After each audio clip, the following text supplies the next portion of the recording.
Zelazny might have a run here. He pulls up. 2 laps to go at Auto Club Speedway. What a run this has been. 5 cars out front just dancing around for the lead. Salas back to the bottom. Honeycutt stuck up top. Slide job out of Salas. Crossover out of Honeycutt. 23 should have a big run here. He does. You see Salas starting to cover it up. He goes up the racetrack. Honeycutt's clear of them both. He shoves it up in front of the 23, gets himself loose. It'll be white flag this time by. Salas down low. Zelazny looking for a hole. Side by side, 3 wide, coffee in it. White flag is in the air. 1 lap to go. Brought to you by Whiplash Sim Cams. Who is going to win the Luke's Playhouse 200? Honeycutt controlling the race. Coffee in second. Tires are aging. Zelazny off the top rope. Got a little bit free. He's going to crash with lights. And yes, wall there. Who knows? Honeycutt, though, leading the race. Can Coffee get a run? He's going to send it. He hits him. Big bump and run. Coffee's going to try and get away. Can Salas get there? Coffee's going to crash. Salas is going to crash. Watch Nick Lights here to the stripe. Salas is going to do it with no front bumper. Unbelievable. Wow.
There's the white flag from Barney the Flagman. 1 lap to go at Long Beach. White flag is out, brought to you by Whiplash Sim Cams.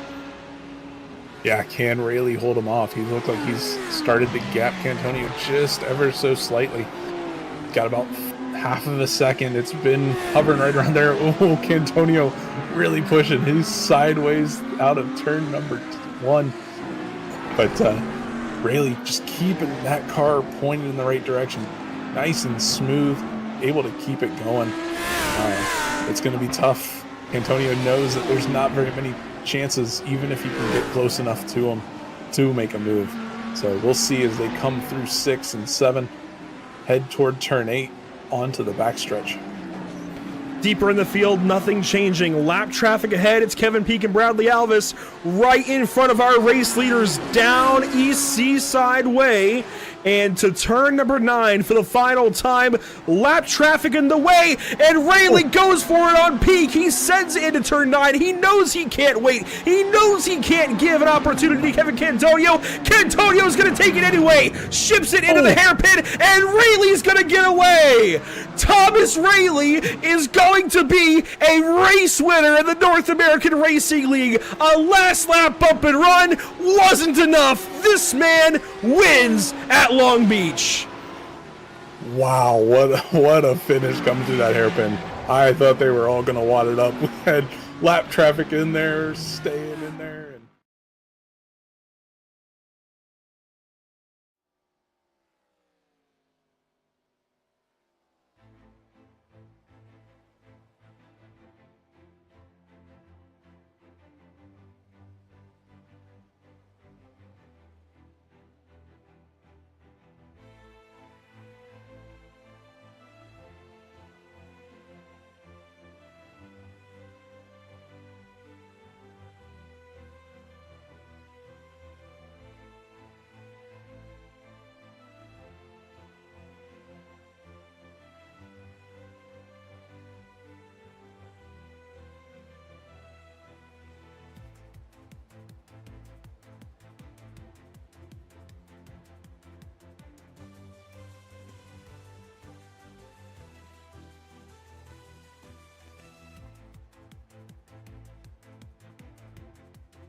2026 is here, and drivers are gambling it all for a chance to make the chase as time runs out. Including tonight, there are just 4 races remaining to lock in a field of 12 for the Sundance Chase, so it is officially go time. Welcome to Pit Stop TV in the virtual Las Vegas, Nevada. I'm Andrew Cardinale IV with Zach King and Zach Murtis alongside today as per usual. And it's a pleasure to join you for coverage of the BRB Sundance Pro Series. Tonight's coverage from Las Vegas for the Dude Dozen Dirt 250 is brought to you by Sundance Pizza, BRB Racing League, and all series partners, and of course tonight, the presenting partner, Dude Dozen Dirt. We've got a lot to talk about as per usual in tonight's MX Wraps pre-race show, but let's start off, as we always do, talking about this wonderful racetrack, Las Vegas Motor Speedway. It's recently gotten kind of redone here on the sim, a visual art refresh, if you will. The racetrack is more or less the same, Zach, but it has undergone some significant art changes, and it looks a whole lot better. Yeah, we love Vegas, and this track with the yellow walls now that they have given it, it gives you such more of a realism factor, and you just love how the iRacing.com sim has, refreshed all these NASCAR tracks with the new edition of NASCAR 25 game. But yeah, when you come to Vegas, you always want to go crazy, roll the dice, you want to go for 7, lucky number 7, who is going to get their win tonight? Yeah, we'll see exactly who's able to best this place. I mean, this racetrack recently has kind of been dominated by one driver in particular, and let's go ahead, let's lose the B-roll, let's get into the iRacing.com sim proper and take a look at exactly who I'm talking about, because we're about to talk to him, actually. Not even just talk about him, but we're about to talk to him. That is the driver of the 00, and that is going to be Dustin Stallings. This guy has been really good here at Las Vegas lately. Let's bring him in for the first interview of the evening. And Dustin is not only defending champion of this series, defending winner of this race 2 times over. Dustin, you're also the presenting partner of tonight's Dude Dozen Dirt 250. I gotta ask, why Las Vegas? Vegas just is kind of it holds a special place in my heart, I would say. Picked up my first win with BRB there pretty much like hours before our firstborn daughter entered this world, and then also sealing off the last season's championship run with another victory as well. But I don't know what it is. It just clicks for me here. Dustin, you come into tonight's race. You haven't won since Daytona. What is it going to take to put you back in victory then at one of your better tracks? Honestly, just trying to keep myself from being in a position to get collected in other people's mistakes. I know some of it's probably been my fault throughout the season since Daytona, which I missed the last race. I couldn't make it in time, But yeah, I think that's basically what it is just kind of pick and choose on when to kind of push around certain people and when just kind of hang out and just take my time. It's just going to be a lot of patience, and I think strategy is going to be another thing, especially if we get green flag runs. And of course, we have gone through some big changes the last year, I'd say, even just in the BRB Racing League. Season 5 has been a really cool one, though. Of course, the change in cars has brought about a whole different style of racing. So as far as the car goes, and you mentioned that kind of green flag racing, you're hoping for that here tonight. What are your expectations as a driver, not just for your own self and your own desires to go out there and win, but also across the board as a league? What are your expectations for this evening? After the break over the holidays, I mean, I'm kind of hoping there's some sort of improvement. A lot of it, I just hope the decision making is better and knowing when to kind of go for a position versus just kind of waiting it out and just wait till tires start becoming a factor. Just based off of last night's practice race, I know it's a practice race, but it seems like especially this season, no matter how much practice there is, there's always some problems. But I don't know. I'm kind of being optimistic. I'm hoping we kind of get this thing figured out and finish this season with some pretty good racing.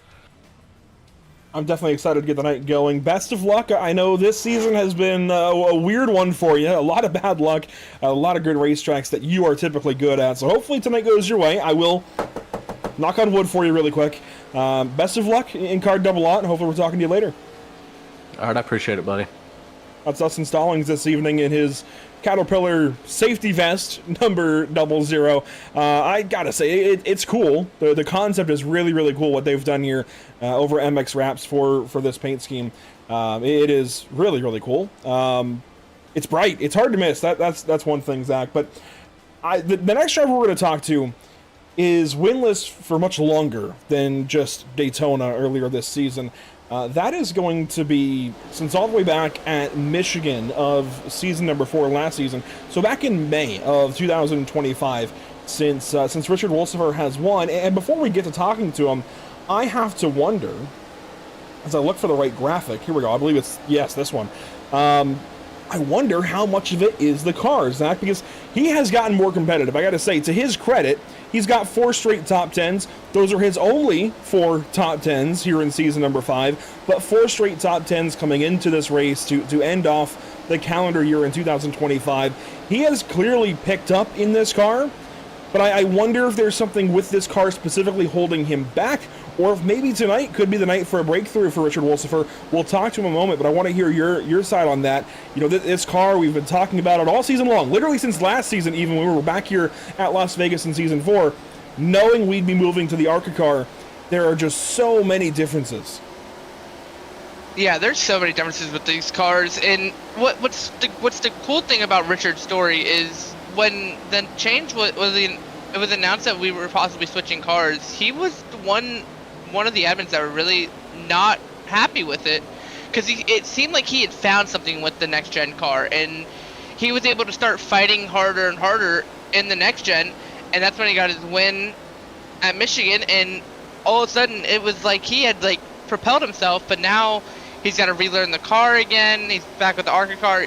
Yes, it may take some time, but I mean, Richard can fight for wins and championships here within the coming, I'd say, 3 seasons if he has to. I definitely think he's becoming more and more of a contender as these weeks go by. As I mentioned, to his credit, he's got 4 straight top 10s in the last 4 BRB Sundance Pro Series races. So, without further ado, we can bring you in, Richard. You've kind of been on fire lately. I just said 4 top 10s in the last 4 races. You're looking better and better as these weeks go by, and you're in 9th in the standings. Is tonight the night? Do you finally get an ARCA car win to your credit here in the BRB Sundance Pro Series? Oh, hey Andrew. Yeah, I mean, it's been feeling really good the past couple of weeks. It's really great to finally get some top 10s in a row. Win-wise, I'm not really aiming for that. We're just going to keep the top 10, if not top 5 roll or streak going. I mean, it was kind of a rough start to start the year out. Didn't really have a great start with this car. Still trying to learn it. So it's been a really big learning curve. Johnny's been an extreme amount of help doing so. So it's been a lot of fun. But yeah, we're gonna. I mean, if a win comes out, it's going to be on Las Vegas luck draw of a pit strategy, I think. But I mean, we'll try for it. But top 10, top 5, that's going to be a happy race for myself. Richard, since the rebrand with your team for 6-5 Motorsports, you guys seem like you guys have found yourself back to where you were with, I forget, I'm sorry. But yeah, you guys found your pace back where you guys were before, and it's so nice to see with you and Johnny. Take me through the duo with you and Johnny right now as a team. Yeah, I mean, to start the season off, it was, it was heartbreaking news to hear that Limitless was closing their doors. And I had a few options to either find a new team or start my own, and decided to go that route of starting our own team at 6-5 Motorsports. Was kind of sad to see Carl leave, but I mean, I understand his decision making for it and all that. But I mean, yeah, having Johnny in his second season, having him with us, he's really done a great job. Like I said earlier, just kind of teaching little tips and tricks on how to drive the car, what to do different. And Johnny and I, we've been working really, really well together this season. I mean, we've seen it in a few of the races. Him and I'll get up front 1-2, and then we kind of just control the pace.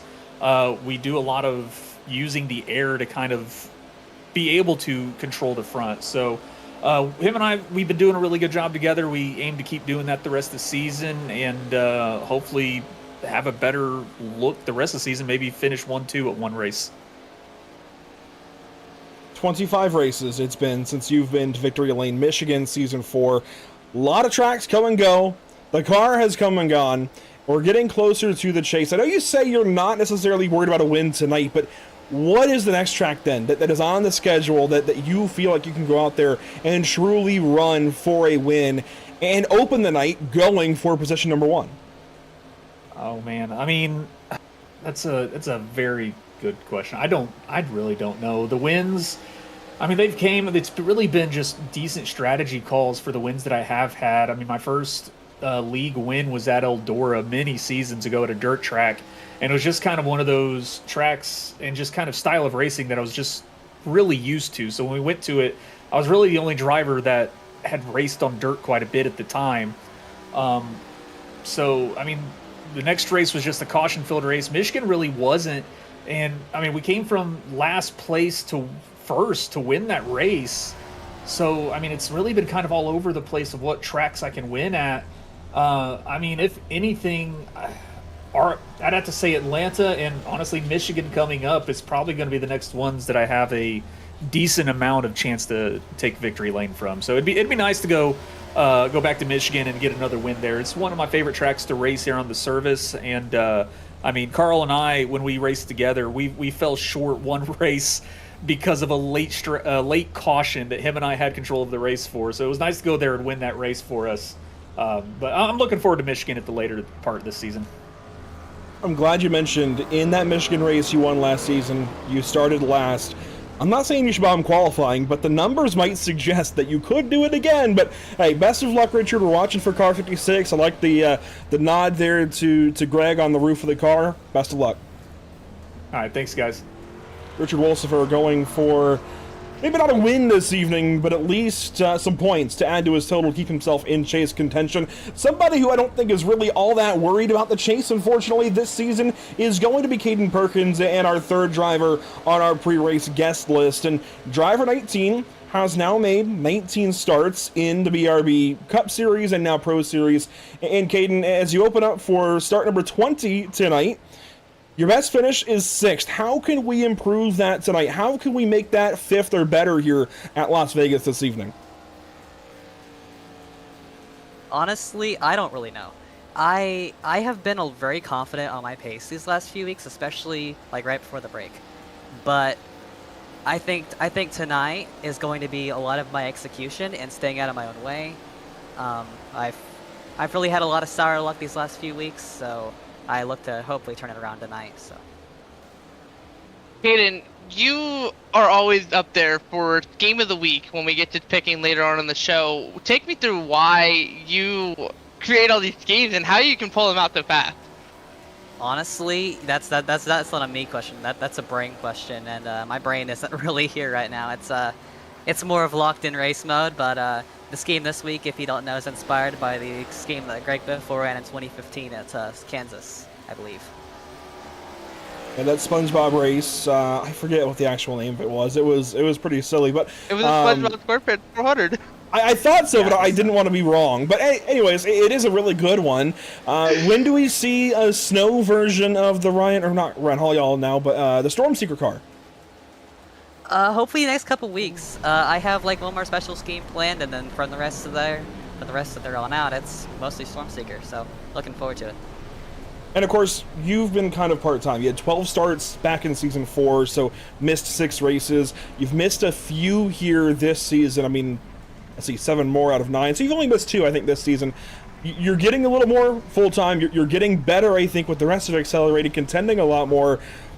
I'm going to ask you kind of a second part to this.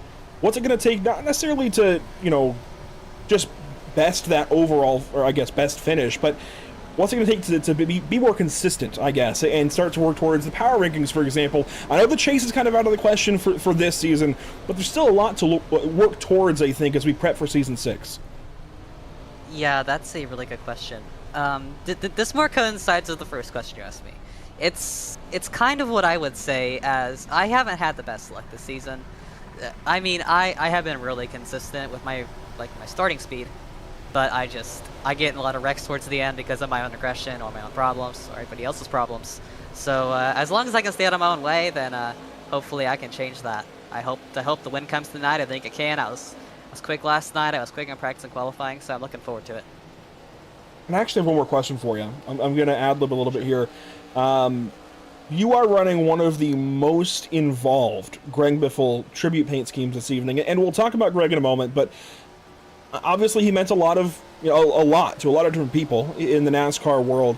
I think it would suggest then that maybe if you're going this hard on this particular paint scheme, obviously there's a little bit of fun to it. It's got Patrick on the hood, smiling, grinning ear to ear, but I guess he doesn't really have ears. But the point is, what did he mean to you? What did Greg Biffle mean to you? I know you're a little bit younger, so you kind of grew up and he was still competitive there, then might have fallen off a little bit at the end of his career as he got ready to retire. But what did Greg Biffle mean to you as somebody who watched NASCAR as a kid and grew up looking up to a guy like that? Yeah, honestly, Greg Biffle, he won the first truck race I ever watched on TV, which was 2019 Texas. And I mean, after that, I mean, I've liked him solely for what he's done for the world. I mean, he's founded a vet charity. He's founded a whole bunch of other things. He helped during Hurricane Helene. He's been inspiration for me as a person, and I look to do what he does. Yeah, I mean, it's an honor, but I mean, it's sad to see someone like him leave. I mean, it's sad. Definitely, I think the NASCAR community has been reeling the last couple of weeks. Caden, thank you for your time. Best of luck out there in start number 20. Thank you. And I don't know, we've done this pre-race show now for several weeks, and I've somehow done something just now that I've never done before, and that is moving myself out of the broadcast booth. But I want to circle back on a very serious note. The note of Greg Biffle, of course, if you saw news back on December 18th, 2025, there was an aircraft crash in Statesville, North Carolina, involving Greg Biffle and unfortunately his entire family. They're no longer with us in this world. And that's not the only rough news that's been out there in the NASCAR world lately. It's been a rough couple of weeks. We will be having a nod this evening to Greg Biffle, an extra pace lap here. It is interesting. Today's date is 1/6 if you go by the month, day, year format. I think it's fitting, and I think we can join everybody in the NASCAR community in remembering Greg and his legacy that he will leave behind, not just as a NASCAR driver, not just as a guy who made money to go drive race cars for a living, but as a humanitarian and everything that he and his wife and his family did for this world. So that's a big, heavy note. I do want to have kind of a positive spin here, though, at the end of this MXWraps.com pre-race show. And that is, as per usual, going to include our power rankings here. The power rankings have been a lot of fun. I'm glad we've been able to include them the last, a handful of months. But this is a look at how things have changed, Zach King. This is how things shake out coming into Las Vegas tonight. Scott Fritz still on top, but everything else has moved around. Notables that have moved up would certainly be Stephen Borbell, Johnny Wood Jr., Adam Buzzio, and Josh Parent.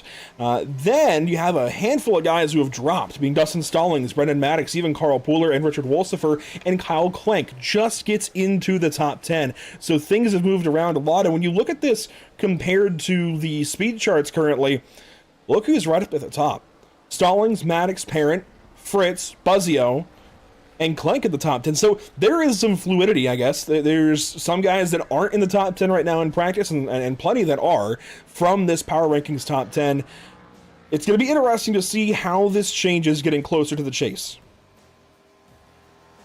Yeah, these top 10 is just so surprising, but I mean, we talk about Dustin and Brendan. They've had really, really rough races the last 2-3 races we've had. Wrecking out early, just getting caught up in other people's business that they shouldn't be getting caught up in.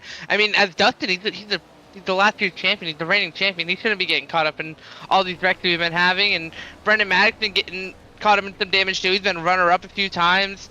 But yeah, one person I'm really looking at, I think Josh Parent might be able to break through and get a win? You know, he surprised me last time we were here at Las Vegas. That was season 4, because he almost won the thing and then made the wrong pit call. Then he made the same kind of pit call last time out at Auto Club, and I've challenged him in our team chat to go for 2 next time and not go for 4. That's how Dustin got him at Las Vegas last season. We'll see. I don't know. I think certainly Josh has the talent, the speed, the ability to win anywhere on this schedule, but this would be a track that I would watch that 22 car, and he's getting higher up in these power rankings, getting higher up in the standings. I would say, you know, we haven't even looked at the point standings. Let's do that. We haven't even gotten there yet. Let's look at the points before we do best in show. This is where things shake out. Josh is 8th. He's now ahead of Richard Wolsifer, and we talked to Richard as being somebody who's in chase contention. Josh is 36 points to the good right now, and compare this to, you know, 8-9 weeks ago, the beginning of the season. Oh my gosh, it seemed like every week he was getting caught up in something. He was, you know, ready to be done, and he has completely turned things around. And Evan too. Josh and Evan both. So Whiplash Racing, just in that little vacuum, those two have really turned things around and improved so much these last 5 or 6 weeks or so. And they're both in chase contention. So yes, I think Parent is one to watch this evening. There are plenty of others. Borbell's been getting really good lately. He's one certainly to keep your eye on. But those are your points. Any notes here from the points graphic before we do best in show? I mean, look at the dogfight between 11th and 16th. I mean, they're all separated by around 10 points. I mean, Dakota Bly is in conversations for a chase spot. So is Robert Moyer Jr. I mean, it's going to get really, really great in these next, I'd say, 6 races to figure out who is going to punch their ticket to the chase and who's going to be sitting on the sidelines. And hey, you can mention Jourdain White as well, because he's right there as well, and it's rookie season for him. He's real young, real new to the design racing thing, at least like this and this kind of competitive aspect. So he's still learning big time, and he's done so well. I think he came out of the gate with some really big finishes, and therefore had some really high expectations there right afterwards. But he's still on the talk. He's still in the conversation. He's going to be fun to watch. It's to my understanding he's not feeling well tonight, so best of luck to him. Hopefully he gets to feeling better soon. But let's do best in show here as qualifying gets going. I know you've got one on lock, so I'll let you just go ahead and kick this off. You know, it's tough, but you know, we're just gonna go with Gaten Perkins. That thing is just phenomenal. It is so nice. I love the Cheez-Its. I love Patrick Starr on the hood. A great tribute scheme to Greg Biffle, and that car is just looking so great. Pink and all.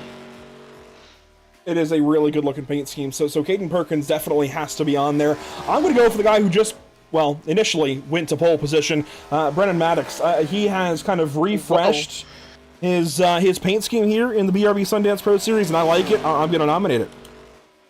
Oh, I did not see that scheme. That game is phenomenal. Holy, I like the bright colors where you can see them, like, you know, if anything's going on. That's a phenomenal car right there by Brendan Max. I think it's top of the chart. You've got one more. Go ahead and knock this out of the park. Yeah.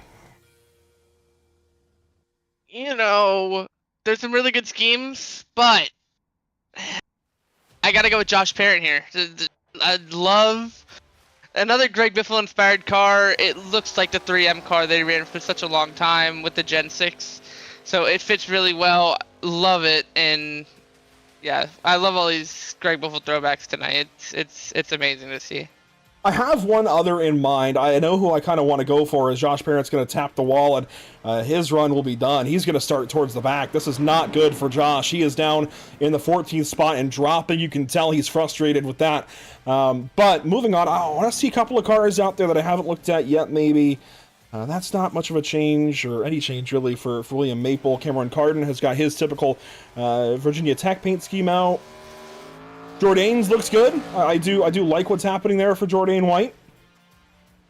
I don't see anything earth-shattering. I have not seen the 2 car yet. Oh, you know what? Oh no, that is. Dang it!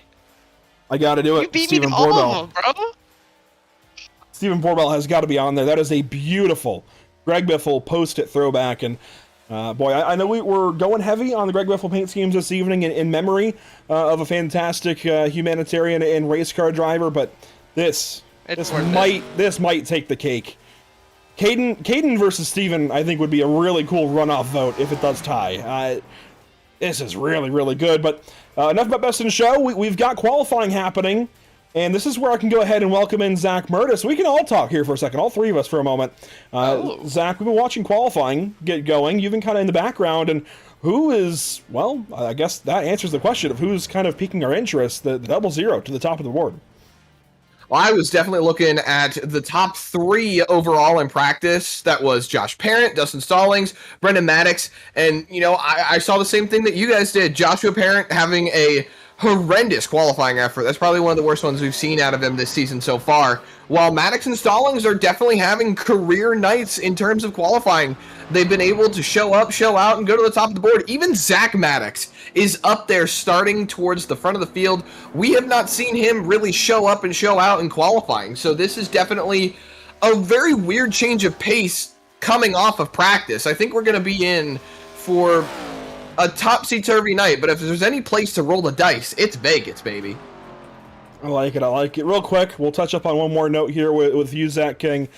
Couple of honorable mentions, I think, for Best in Show this evening. Certainly were that 71 we just saw for Carl Pooler. It's a redesigned paint scheme for him, and this 17 for Jason Bottoms. I like what's going on there for this new paint scheme with Goat Fuel Energy Drink on that Chevrolet SS. But that will wrap up qualifying and our MXWraps.com pre-race show. Any parting words, any parting expectations or guesses as to who might win here, Zach King? I don't know. We're looking at qualifying. I mean, I was able to see it, but Zach Maddox and Zach Hall in row 2, that's going to be a phenomenal battle to see who's going to be able to get there. But, I mean, if I'm going to give you my top 3, I'm going to have to go with Dustin Stallings. I can't go Brendan for the second one because he's just been in bad luck. I think Zach Hall's going to have a career day, and Zachary Maddox going to have a career day.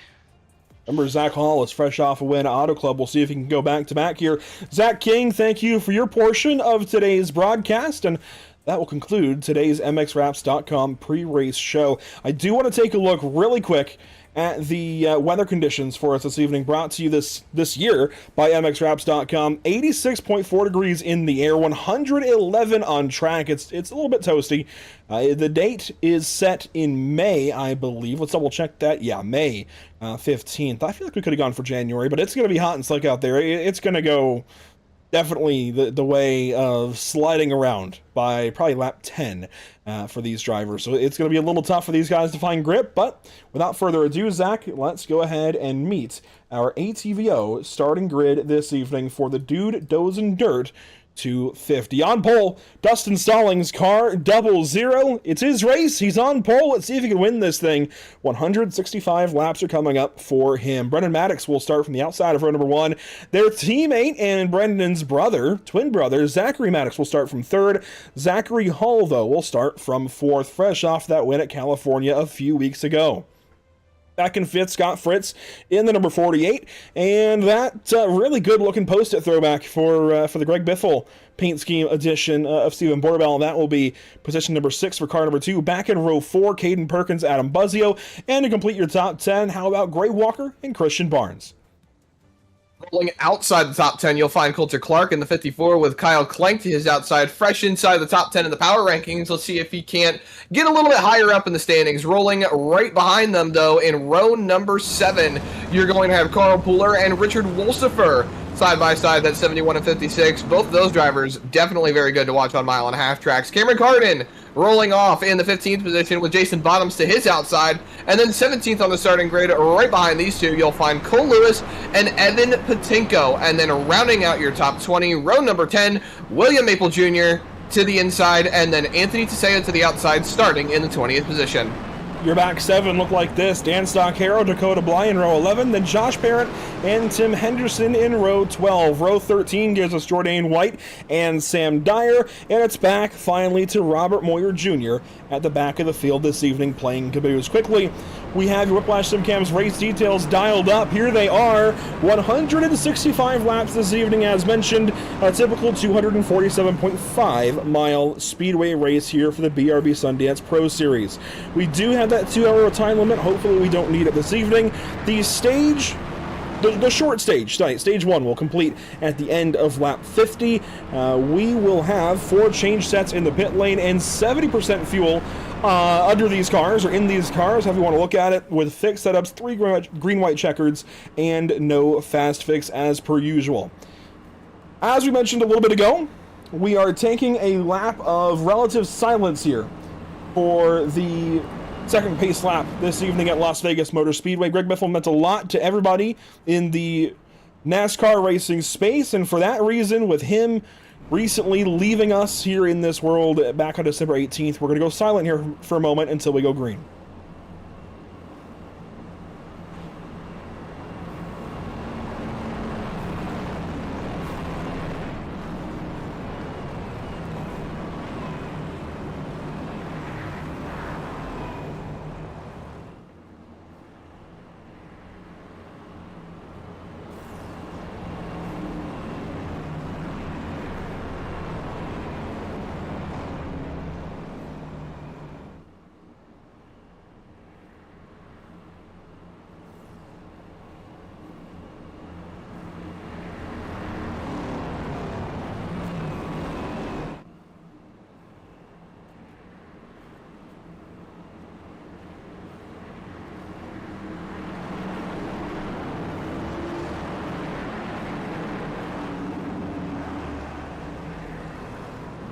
Off the high banks of turns 3 and 4 here at Las Vegas Motor Speedway, this field of 27 gets set to go racing 165 laps here at Las Vegas Motor Speedway.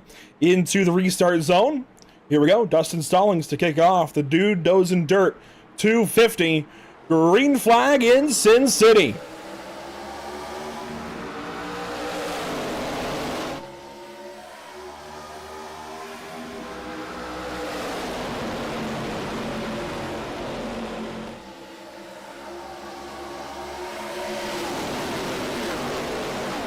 Down the Nella super stretch, side by side, 2 Toyotas at the front. Dustin Stallings, Brendan Maddox, teammates at the very front of this field. Everybody's starting to find their rhythm. It's going to take a couple of laps, but these guys can settle in quick, and we can have some green flag racing here tonight. We could potentially have some sort of pack racing. Well, pseudo pack racing in a way. A lot of these guys were talking about how much they could really push the car, keep it wide open for the most part through these corners, but it is going to be a detriment to those tires. So maybe, just maybe, we're not going to see that much pushing towards the start of the race. A lot of guys try to work through the field, reel in those qualifying performance, and see what they can get done in these opening laps. Stallings already opening up a lead over Maddox.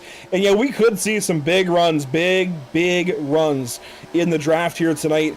Talking with Brendan Maddox last night, actually, it sounds like these guys are going to expect some big side drafting in this car here at Las Vegas. And really, the next few races, we'll take a look at the schedule here soon. We're on some big intermediate racetracks for the next little while where air means a lot. And just getting around somebody's spoiler or quarter panel, just like that with Perkins and Fritz, can absolutely get some cars loose. And we are crashing in the back. Oh, my goodness. Cameron Carden, Anthony DeSeo, William Maple, and more. Jason That's Bottoms some as well. big damage on a lot of these race cars. Looking through race control, a number of cars.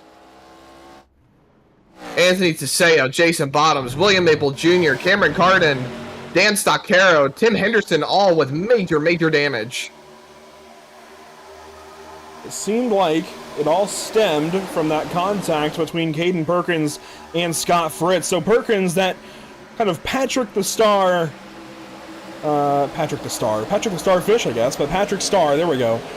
Number 19 with Cheez-It on the hood and the sides. And that black car just ahead. They were checking up on the bottom, and Caden just barely gets into that left rear quarter panel. Then they all check up behind Kyle Clank, and you saw Jason Bottoms into the wall really hard. And Cameron Carden's already out. Anthony DeSeo is going to be out. That's going to be a hard one for all of these drivers to swallow.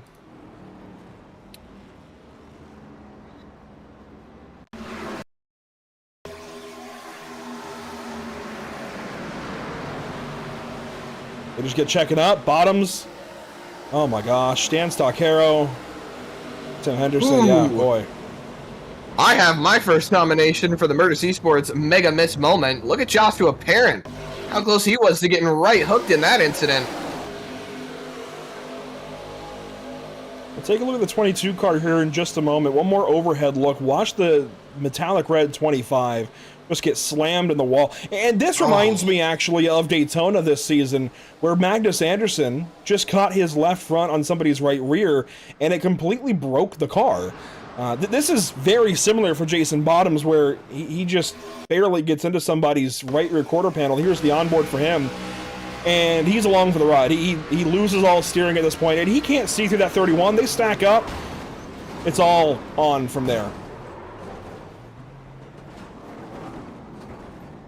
Boy, oh boy. You said Josh Parent made it through this thing. Let's take a look with car 22.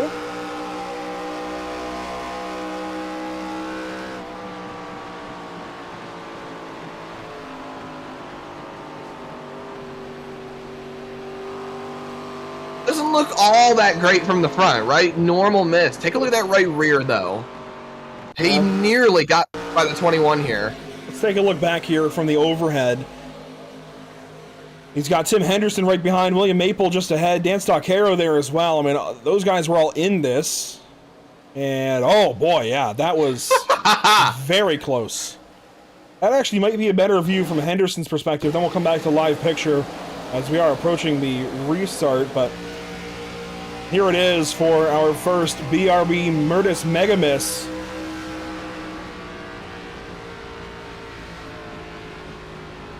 Watch the 21 right there. Wow. That could have been a lot worse for the 22 car. Craziness here early at Las Vegas. We are approaching our first restart of the night.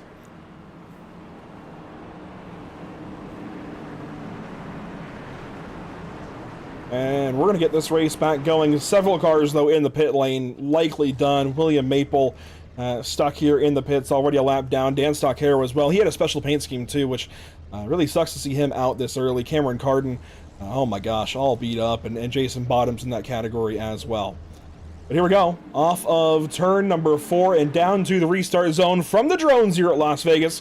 Green flag on the way.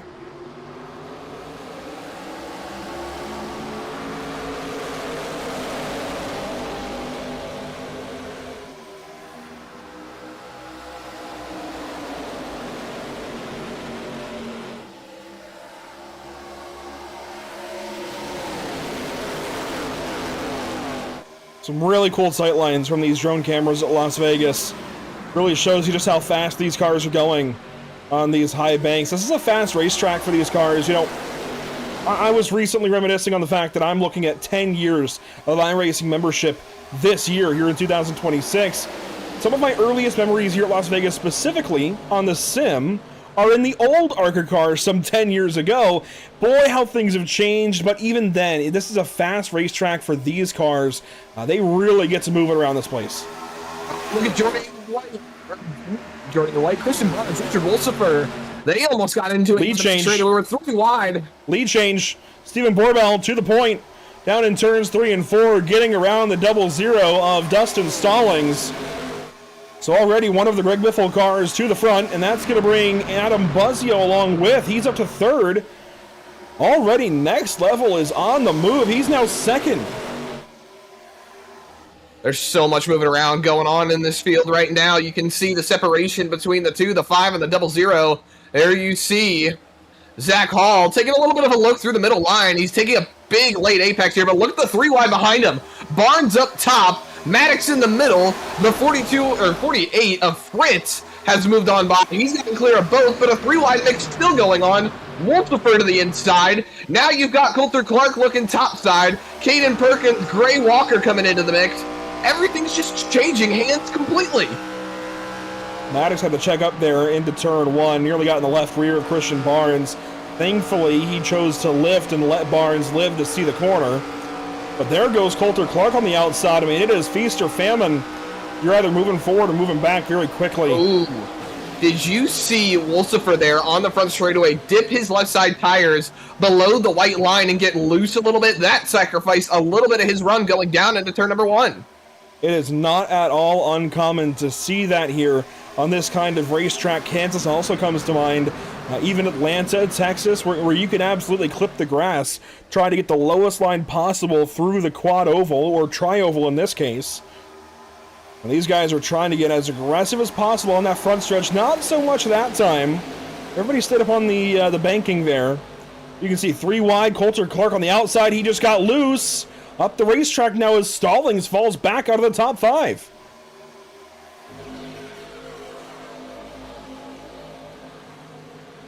A lot of movement here very, very early in this race. I'm not going to lie to you, Andrew. I'm getting scared. These guys are being very aggressive, in my opinion. I saw Caden Perkins throw it down to the inside. Left side tires hit the apron going into turn number 3. A lot of guys scraping off the wall, finding runs, making moves. Look at this. Fritz side by side with Barnes down the back straightaway. Barnes with a shove to Hall going into the corner. Look at Fritz. He's going to stick his nose down inside of the 32. Side by side for third. Buzzkill pulls down. That's going to give that 48 car a draft. Hall gets clear on corner exit, but the move is still possible down into 1. There is some big damage in the back end of that 5 car. I wonder what that's from. Here's a look at it, maybe. The left rear is really big time dented in there for Buzzio. You can see it there from Zach Hall's point of view with the bumper cam into turn 3. I'm not sure what happened to the 5. It seems like it's not affecting him, but we'll keep an eye on it at the very least, as Hall now puts the side draft on the 5 of Buzzio and pulls ahead into turn number 1. That's that side draft we were talking about. You can absolutely get to somebody's quarter panel, dump all of that air on their spoiler, and get a mega run. Here we go. Hall now to the inside, turn 3 coming up. Side by side, not clear just yet. Side draft coming back into play. Borbell's going to get a huge run. Big shot off of turn number 4. Down to the start-finish line. Give it to Borbell at the line by just a couple hundredths of a second. Hall's not giving up. He's still on the inside, still trying to throw the nose in there. Big send into corner number 1. Sliding up the... He's going to get clear. He's not, maybe. Oh my gosh. Great fighting here early in this race. It's lap 16. And to the stripe. Zach Hall, I think, is going to get it. Maybe, yes. But not by much. Here comes Fritz on the outside. 3 wide, turn 1. Wow. They really spread out there into turn number 1. Borbell falling back. Gets in behind Hall. Fritz with the run. He's going to have the lead down here to turn number 3. Not by a whole lot, but by just enough. And way up high, Buzzio, Borbell's teammate. Buzzio working the outside lane way up towards the wall. Borbell has a run once again. Goes by Zach Hall through the front stretch.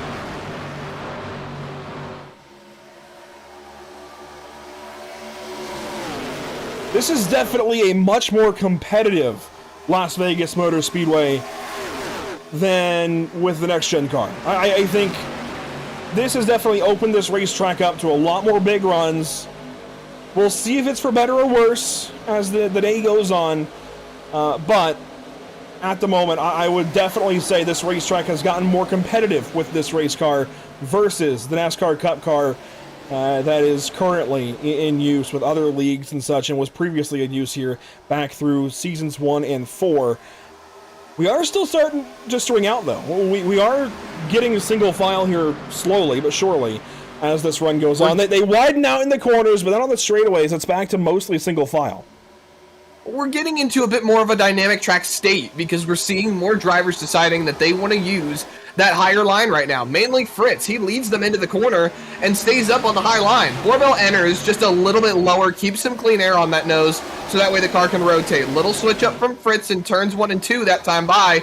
Ran a lot lower, took the air off the nose, pushed it onto the front end, creating that tightness feeling in the race car, which causes them to wash up the racetrack. But that's what he wants. get these guys to burn their tires up so they can't try to make more runs at him, and he can keep this lead running into the end of the first stage. By the way, the field has definitely split up.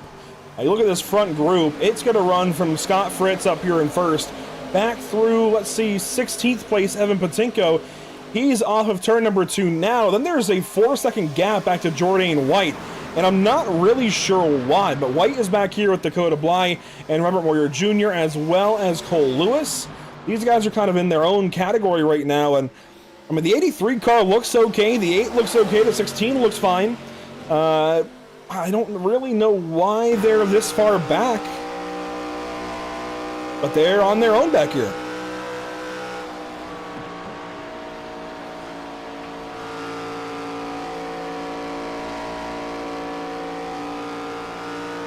And this is all for 17th position on back, so Moyer now in 17th, Bly in 18th, White in 19th, and Cole Lewis rounding out your top 20. Just one other car running is Sam Dyer. 6 are out of this race currently as we work lap number 23, that rather.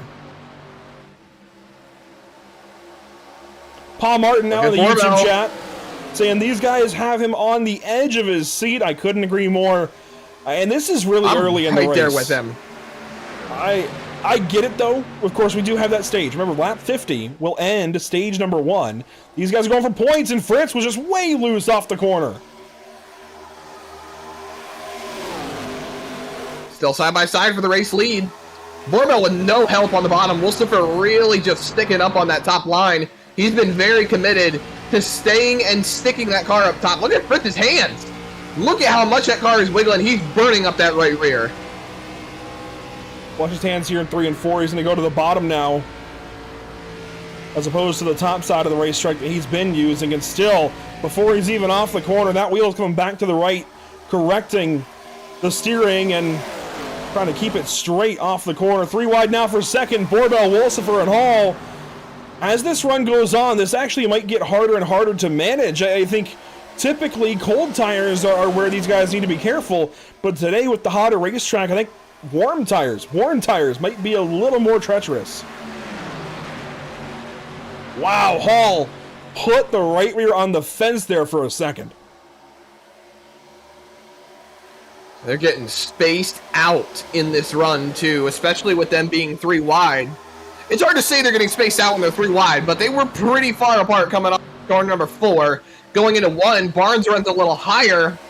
You see Wolstifer sliding up the racetrack ever so slightly, gets clear of the inside line, pulls Borbell with him. But Barnes has a good run on the top with Stallings right behind him. See Coulter Clark in the mix.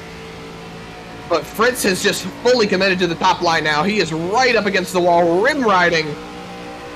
And the run shows. Look at how much of a run he's able to keep over Zach Hall going into turn number 1. These two, though, side by side. Hall going to nose ahead now through turns 1 and 2. We are seeing comers and goers in this run very, very quickly. Guys that get to the front, warm their tires up a little too much, fall back, then they come back later on once they've cooled their tires down. This is cool to see. This is hard to find, I think, in modern, sim racing on the oval side. It's hard to get comers and goers like this, but we're seeing it here very early. It's only lap 28. I'm telling you to look at the best tire savers that are in the field. That's Brendan Maddox, Josh Parent. As you see one car, that's Zach Maddox coming out of the pit lane. Brendan Maddox, Josh Parent, and Dustin Stallings. I've said it before. They're some of the best long-run cars, some of the best tire savers. See Maddox getting the car fixed. It looks like he didn't take any box time. Maybe a pass-through penalty. I'm a little unsure as to what just happened for the 14 car. I wonder if maybe he had to go down the pit lane to miss something or got turned down there. Spun. Well, we're going to take a look. Let's see.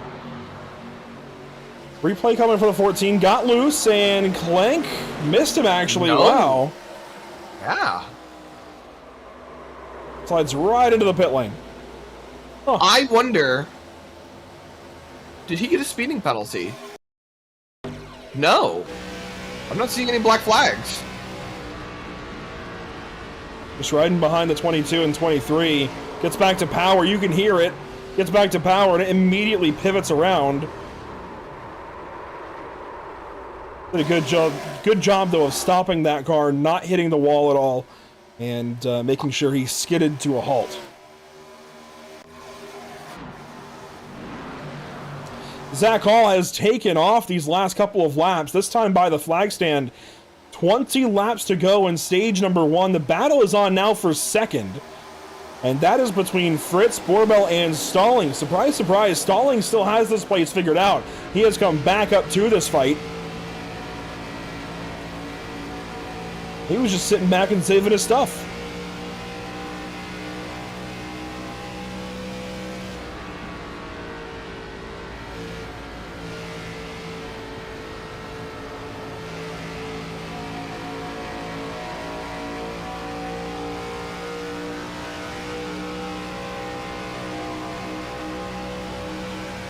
As a reminder, we will run the MX Wraps Best in Show contest through the entirety of stage number 1 and then end it during that stage break. So we are quickly approaching the end of it, actually. A little more quickly than we have in the past. Caden Perkins, Brendan Maddox, Josh Parent, Stephen Borbell up for vote. Let's recap those cars. As the 19 actually is running pretty well, honestly. We talked to him, this being his 20th start in the series, and still winless, only a few top 10s to his credit. He's looking good tonight, though, running here in the 8th spot. And that is one of our best in show contenders. We also have the 23 of Brendan Maddox, a little bit behind, actually. He's back here in 13th, make that 14th. Make that 15th, maybe, as Brendan is sliding, but he's got a really good look to it. I really dig this new paint scheme for him. It's got a very simple look. I like it. It's bright, hard to miss. Also, the 22 of Josh Parent, as nominated by Zachary King. Of course, this is another Greg Biffle throwback, just like the 19, and just like this car for Stephen Borbell, who runs in the 3rd spot, now behind Dustin Stallings. This might be my favorite as a whole. This is a perfect paint scheme, I think. If you're not going to do the National Guard paint scheme, that or schemes even that Greg ran, years back, 2003 or so, then this is a good one to go with. This is still very similar. It's in that same kind of category as, look at Coulter Clark going by the 2-car year on this long run. But those are your 4 paint schemes to vote for MX Wraps Best in Show. You have about 15 more laps to do it between now and the end of stage number 1. But Coulter Clark up here in the top 3, Zach, this is pretty impressive. Absolutely. Coulter Clark doing a fantastic job right now and keeping himself in good position right there in front of Stephen Borbell. He could go up there and get a few more stage points if he wants to. The fights behind him, though, are really starting to heat up as well. Well, let's consider quickly where Coulter is at in this season. He's 11th in the standings, only 5 above the cut line. Frankly, he needs to have a good run tonight. He needs to be up here and get some stage points to make sure he's got more cushion as we have some crazy races coming up to the end of this regular season. So this is a big run so far for Driver 54. But as you mentioned, there's a lot going on behind these guys. Barnes and Parent currently side by side. This is for 5th. Talk about for 5th, Joshua Parent started 23rd. Didn't do a great job in qualifying, kind of stepped on it in his own opinion from what he told me. But he has built himself back up. Like, what a run up through the field in this first stage. In 23rd spot to surviving that first crash. And now going for a top 5 here in stage number 1. 1 car pitting. I didn't even think about that. We're going to have to make pit stops here in this stage. These guys are not going to be good to the end. Richard Wolsifer ducking down to the pit lane. I think they've all stayed out because you never know when a caution might come out, but we're going to see some pit stops here. I think it's going to be mostly fuel only, maybe 2 tires, but I don't know. Here we go.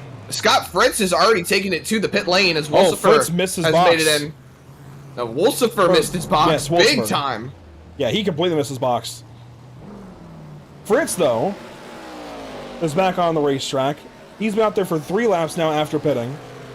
I was wondering how Stallings got through to 2nd so quickly, and that's how, as more come down the pit lane. Now Stallings one of them, along with Borbell and Barnes and Buzzio.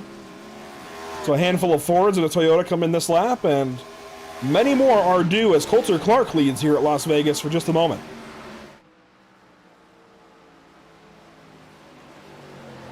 Here he comes to the pit lane. Very difficult pit lane to hit at speed. But he will, just do it. That was a little close. And that brings Caden Perkins along with. That leaves Josh Parent in the race lead. You know, I know we talk a lot about undercuts and whatnot. I think if you're going for the top 3 spots, you probably want to go for it. Try to be one of the first in the pit lane. Otherwise, Zach, I like this move from Josh Parent and everybody else back here trying to gain spots. Stay out a little bit longer in case there's a caution. Play the gamble. We are in Las Vegas after all. Just in case a yellow comes out, it could benefit you greatly.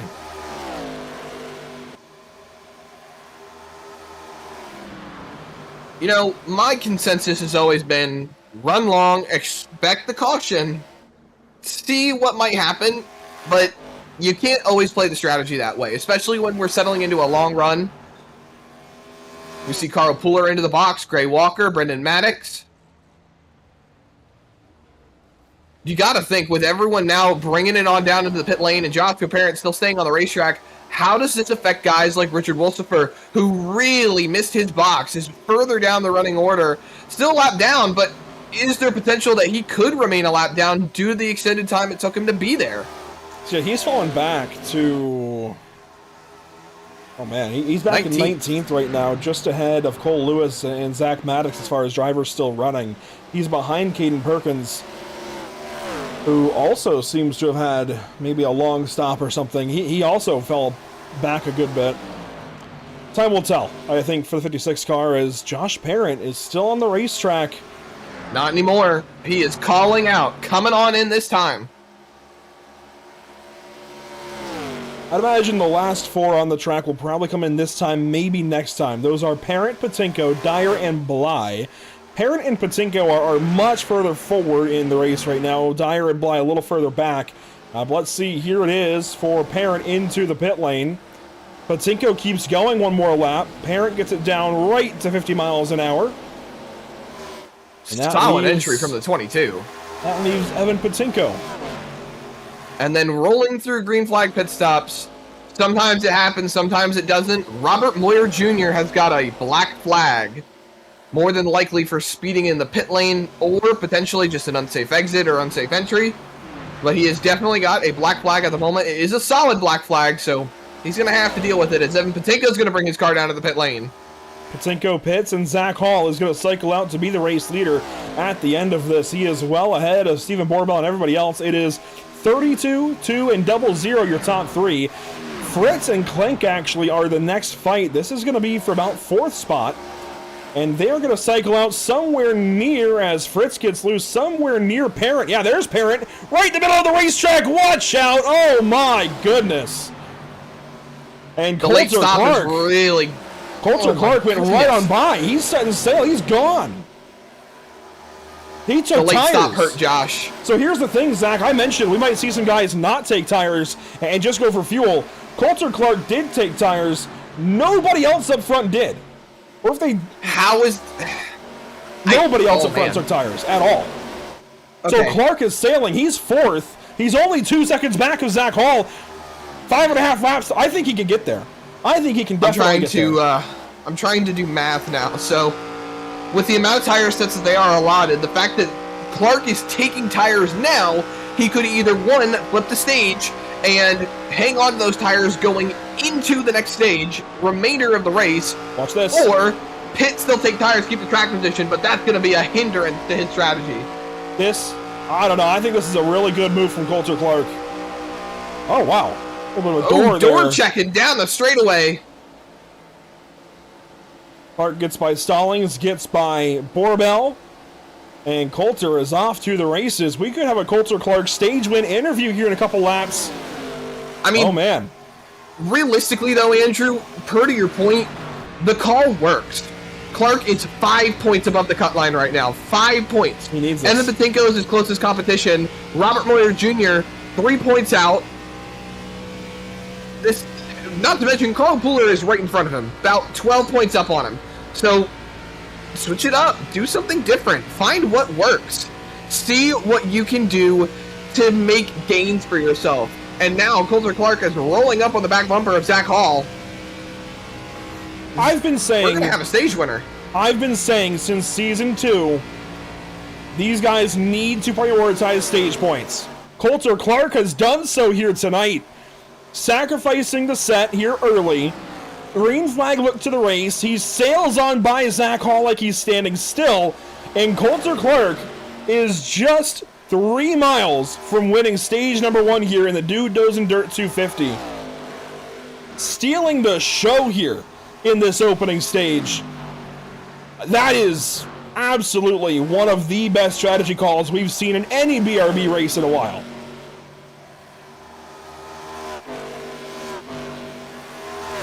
I think a lot of guys get afraid to do it. And I get it. There's definitely risk, but there is also reward. And we're seeing that right now. Coulter Clark about to reap these rewards. 1 lap to go in stage number 1. I mean, he's gone. And there are still battles throughout. Maddox and Parent are fighting. This is for the 5th spot. Maddox has done a lot better for himself. He was back out of the top 10 at one point in this stage.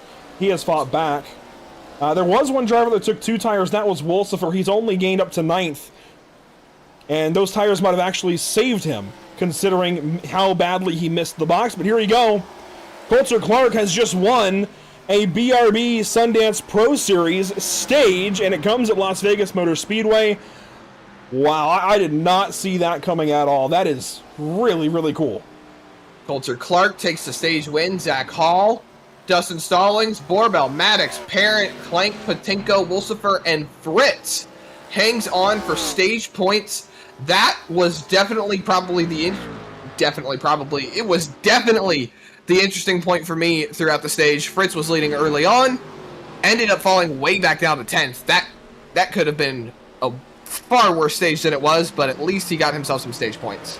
He looked loose even on new tires early in the run. He looked loose again on old tires. I think he was just burning them up a little bit on the right side. I mean, to be fair, look at the practice race, and nothing against these guys, but history would state they've had a lot of cautions lately, the last couple of seasons. So you're not expecting to have to manage the tires quite like that. So I get it. You might be charging a little harder early in the run to get that track position in case of more cautions. But that was a long green flag run there in stage 1, and boy, that has shaken things up. Not just for tonight's race and tonight's stage, but also around that chase cut line. Coulter Clark getting these 10 stage points and the stage win. That's going to shake things up a little bit. We'll give you a lap or 2 of caution time to finalize your vote for the MX Wraps Best in Show vote, but you are running out of time. If you have not yet voted, grab your nearest smart device. I know you've got one near you, or even a PC, a tablet, anything that can get on the YouTube app, pretty much, or even the website, will be able to allow you to vote. I know you smart TV viewers, you've got something nearby that you can use to vote. Let's get some more votes. Brendan Maddox currently running away with it. I'm kind of surprised that he's doing so over these Greg Biffle paint schemes, but let's see what happens these next couple of moments as everybody hits the pit lane. Strategies aplenty taking shape. Stallings, Maddox, Hall, Fritz. Everyone hitting the box, up on the jacks. I'm curious what Coulter does here. I think he's going for 4. You'd be amiss not to go for 4. I say that. We've got drivers already out and away. And Coulter Clark, yeah, he's going to take 4 and get back out there. He was already... Stallings and Hall. He was already looking pretty good on even footing. Put him on those 4 tires there at the end of the stage. He looked like Superman. I'm curious to see how he does here when we go back green. Hey, he's taking a risk. He's going for it. I like it. I really, really like it. You can save a set, I think, a lot more easily than you can get a stage win. So let's bring in driver 54 here, Coulter Clark. I'm your biggest fan right now, Coulter. I'm going to be honest. I love the pit call. I love the strategy call. Give up the time in the pit lane to go get on the racetrack. Was that planned? Not really. I didn't know what to do there, but it worked out. Hey, I got some good points. So overall, I'm happy. I'm loving how the car's driving right now. So just got to go do it again. And we've been talking all about it. Your position here in the chase. you're in right now coming into tonight, and certainly the chase or the stage win there is going to help you a bunch. How much is that on your mind, though? Right now, not a lot. But I mean, right now I'm just trying to do as much as I can out here, not necessarily thinking towards the standings, but just trying to keep myself in a good spot to do good, so on. Well, clearly it worked there in stage 1. Best of luck. We'll be watching for car 54 and kind of rooting for you secretly. Thank you. I love the pit call there for Coulter Clark. And quickly, let's recap those cars. I'll give you, tell you what, 2 laps of green flag here to make your final vote. To see some guys asking to look at the cars again. So for the best in show vote, you've got the 2 of Stephen Borbell. He is up in contention for it. Brendan Maddox as well in the 23. Then you got the 22 of Josh Parent. The 2, the 22, and the 19 are all Greg Biffle throwbacks. And here's that 19 of Caden Perkins. Without further ado, though, Zach, we are hitting the restart zone and ready to go racing once again. Stage 2 about to begin. The iRacing.com safety car peels back down to the relative safety of pit lane. Here we go all over again.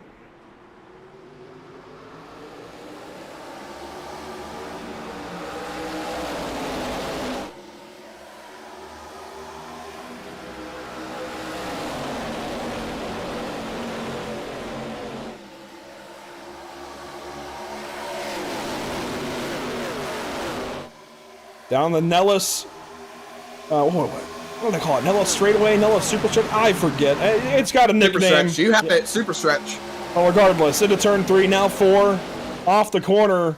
That 54 has just set sail again. I am really enamored by that 54 car here in these last 20 laps or so. How about Richard Wolsifer taking advantage of the restart? Zach Hall got a very poor restart up on that top line. He fell and dropped back into the 4th spot, fighting with Dustin Stallings to hang on to 3rd. But Wolsifer took prime advantage. Got that car poked out there, made it work, and now he's trying to chase down Coulter Clark as the fight behind is starting to heat up. The air is just packing on these guys, and it's starting to create a bit of a log jam. Caden Perkins up top trying to break that toe, get 3 wide. Not too much going on, though. Perkins still committed to that top line. Tight on the door, Stallings and Borbell. This is going to get dicey. Yeah, this is the big kind of gaggle. We've got single file ahead and behind. This is the best fight on the racetrack right now. Borbell, Stallings, Perkins up top. He's going to make it work up there. Perkins is doing a great job. Hit the wall and crashing. There goes the 2 down through the grass. Trying to hang on to it. Stephen Borbell will do so. What a save. But he did some landscaping there for a moment. A heck of a save from Stephen Borbell. That was insane. And they get single file now. That was off the bumper of Dustin Stallings, or the fender, I suppose, of that 00 car. And we are now very single file at the front of the field. I've given you some extra time here for the MX Wraps Best in Show vote. I think the last couple of votes have been made. We're going to go ahead and close that one down. And let's go ahead and award today's MX Wraps Best in Show award. Zach, are you ready for it? I'm ready for it. It's going to go to none other than Brendan Maddox, one of the spearheads, if you will, at the top of MX Wraps. That's cool to see. The MX Wraps car getting the MX Wraps Best in Show vote this evening. I like this look.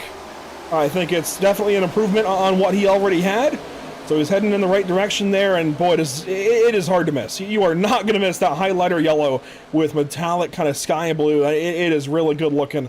Hard to miss, easy to find, and it's looking pretty good so far. Top 10 right now, a little further back from where he was earlier, but he can get back up there.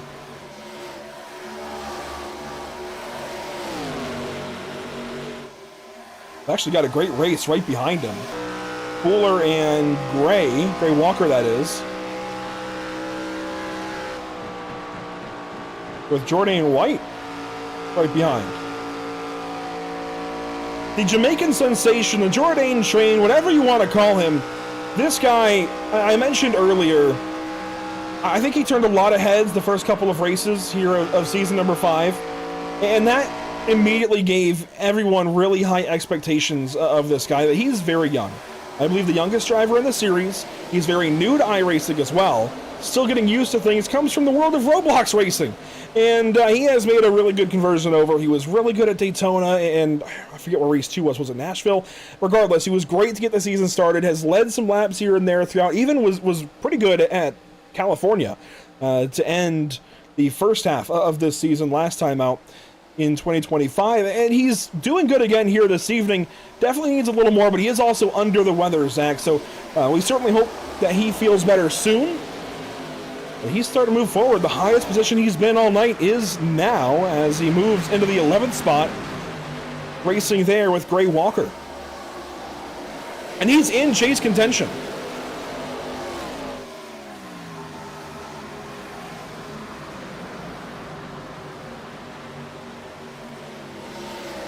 Battle for third, or second and third rather. Scott Fritz and Richard Walsifer with Caden Perkins right behind. Look at this.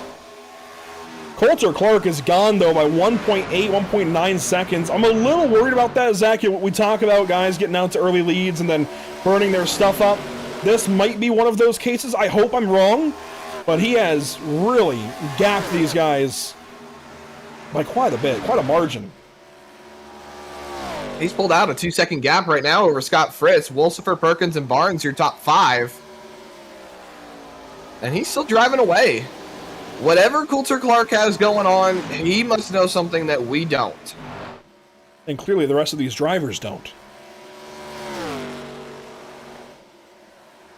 Just gets the wall there off of 2, that's okay. Scrape the paint up a little bit, that's fine. But he is just continuing to get away from these guys.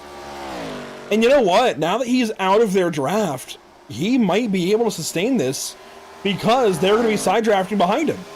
Right? I mean, Fritz, I don't foresee him easily, at least, breaking away from the 56 car. So if they do get back to racing, I think that's going to hold Fritz back. I don't know. This is really shaping up a lot more weirdly than I ever imagined.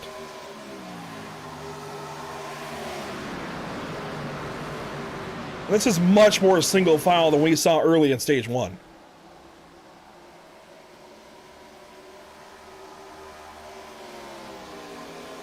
Stallings ground to the wall there. I think he's on some tire saving once again.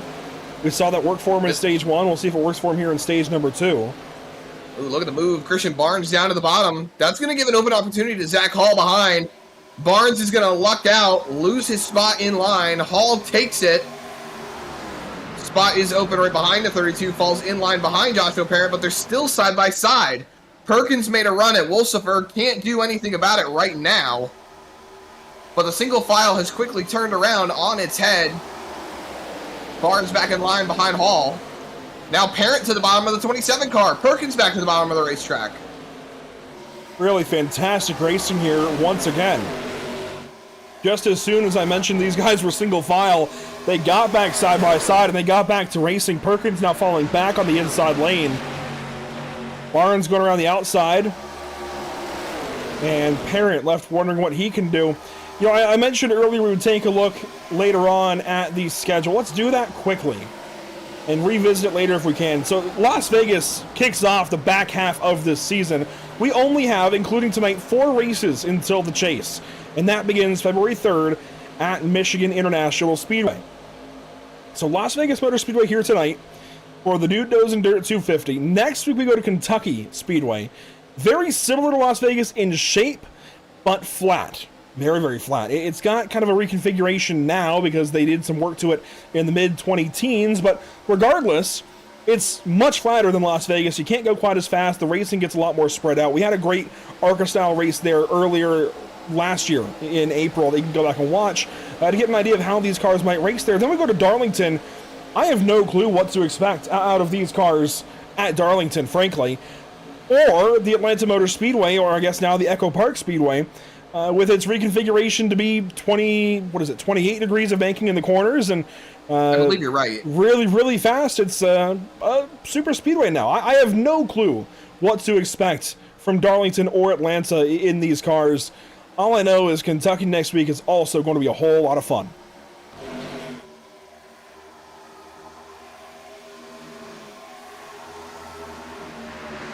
And yeah, you see the chase on from there. Really good tracks in the Sundance Chase, Michigan, Watkins Glen, Talladega, Phoenix, and Miami. I'm excited for every single one of those.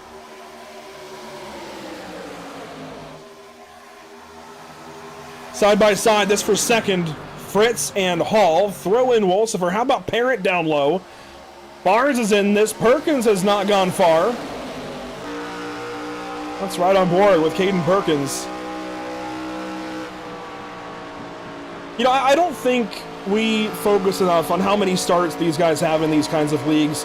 We rarely talk about something like a, start 20, for example, for Perkins. You see the chaos going on in front of Perkins here.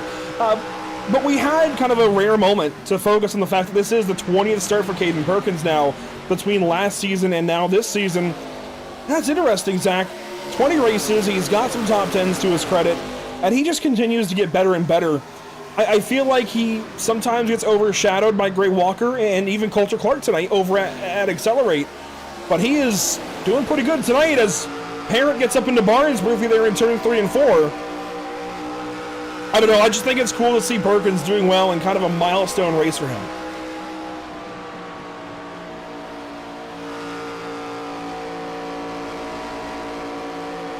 Look at just how much that top side is paying off for Perkins. I mean, Parent has that car almost clear, and that 19 just slips on by. What a job they're doing hanging on to these race cars right now. Right behind him, though, Stallings and Wolsifer are getting real close. Whoa, one on the grass. Someone just spinning. Who was that? I think that was Zach Maddox again. It couldn't have been. Let's see. I think it was. He was kind of off the pace on his own here. And he has quickly, yeah, this is going to be Zach Maddox. Here's the replay.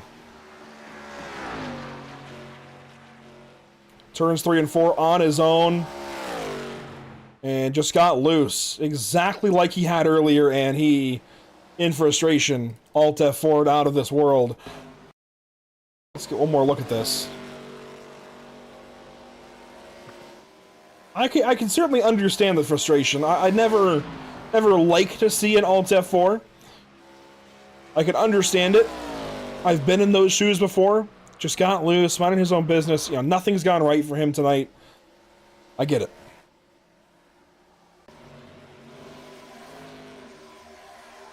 Meanwhile, let's see, these guys win about 40 laps previously on a tank of gas. I think we can go about that here in this stage as well. And the lead for Coulter Clark is starting to run out. He got out there to an impressive lead. But as I theorized, Zach, I said I hoped I'd be wrong. But he's losing that lead. Down to 1.2 seconds in closing. We might be finding ourselves in a situation where Clark just burned off his tire a little bit more than he should have. And I think back, Hall had some very good tire-saving strategies throughout stage 1. Joshua Parent worked himself up. Dustin Stallings held consistent with what he did. There's some heavy hitters that could come up here and strike against this 54 car. Let's take a look at lap times for the top 4 right now. Coulter Clark leading this race. He just ran a 31.201. Hall ran a 31.056. So 2 tenths a second pretty much, or 2 tenths a lap rather.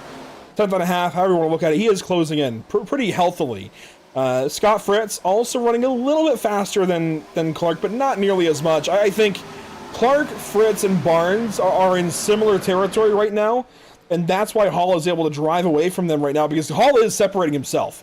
He is in his own league currently as they battle for third behind. Look at this. Fritz and Barnes side by side with Perkins there, as we've had another car recently through the grass. I just saw some tire tracks down there.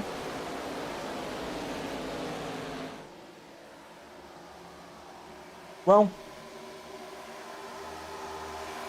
regardless, these lap times are very, very interesting, and Zach Hall is just about to a half second behind Coulter Clark, and he is closing in quickly. Down the front straightaway, you can see visibly just how much that gap is shrinking down. You know what Coulter Clark needs right now? He needs a caution.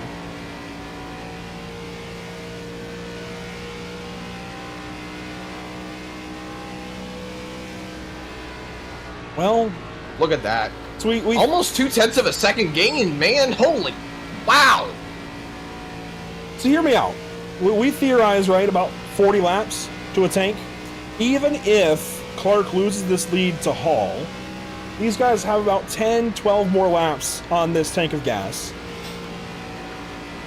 It's going to vary a little bit, maybe closer to 38, so maybe, we'll say 10, right? That puts you at 92. Hit, go to 132, and then go to the end from there. It might not be all bad for Clark. He might be able to hold on to a decent position if he just keeps doing this. Because I think over the course of the run, yes, he's slowing down now relative to Hall, but he might still be able to have a really solid finish, even if Hall goes out and wins this race. I think Coulter is in a good spot if this does go green. I mean, they're clear of the field by 2 seconds.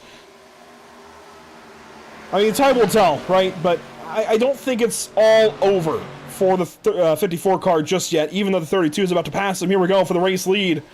It should be nice and easy, I think, between these two. Right down here in turn 1, I think it's going to be a nice transition of power, and sure enough it is. Clark relents and gives that spot up to Zach Hall here on lap 84. He does fire back down on the inside. He's going to make him work for it at the very least.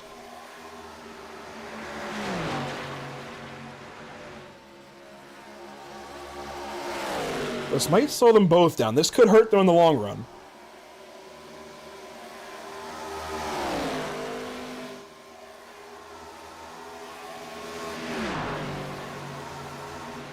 We'll see. This battle not over yet.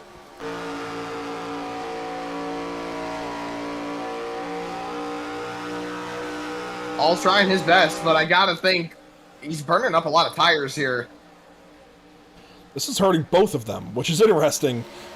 That they're both kind of perpetuating it. It's hurting their tires, hurting their time back to third. This is kind of interesting. This is kind of chess at 180 into the corner, 190 nearly into the corner.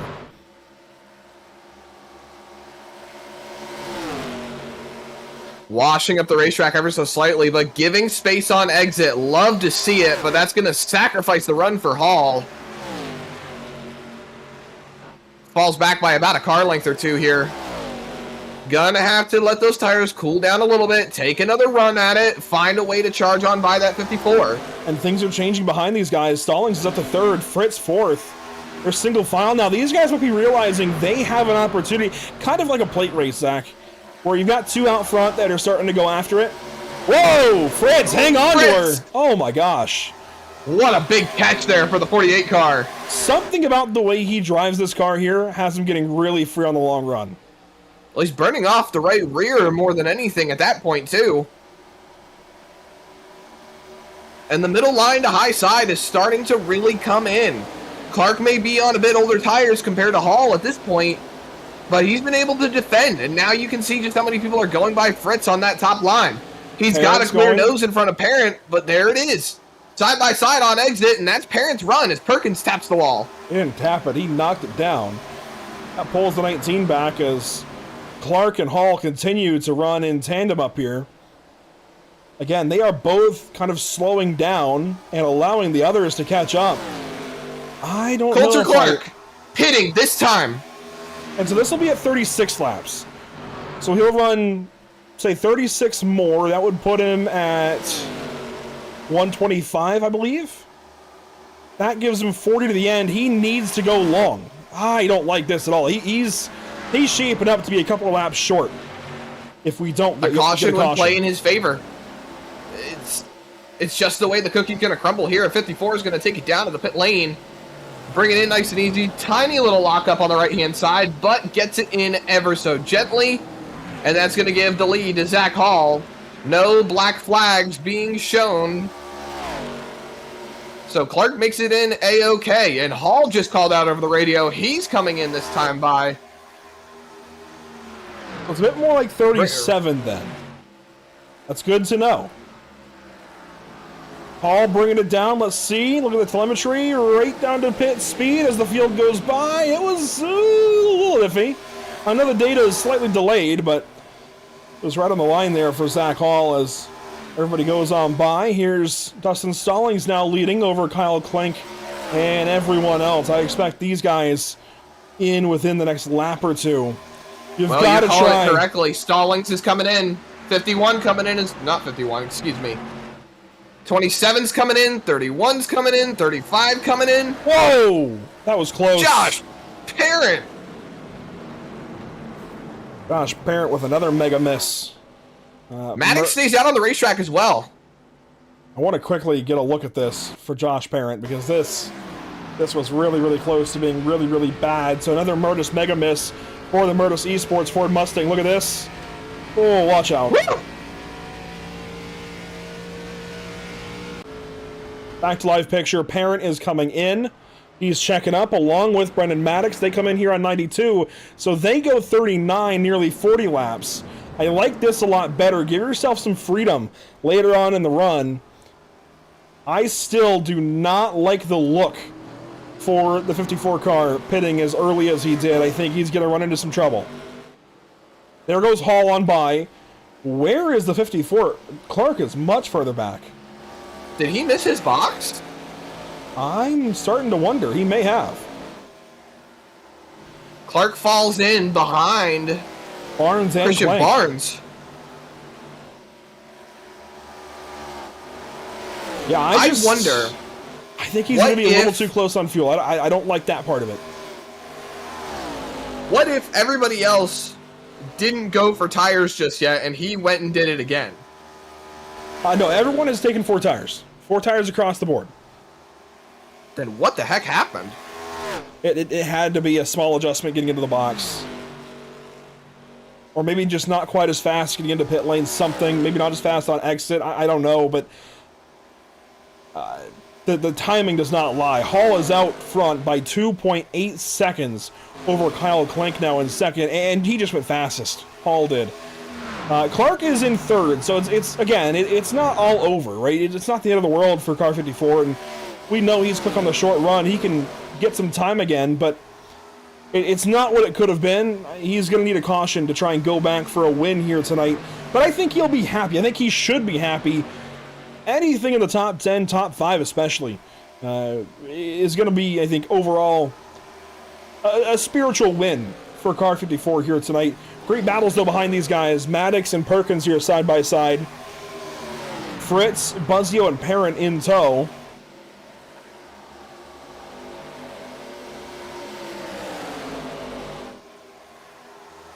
Fritz with that big move down low.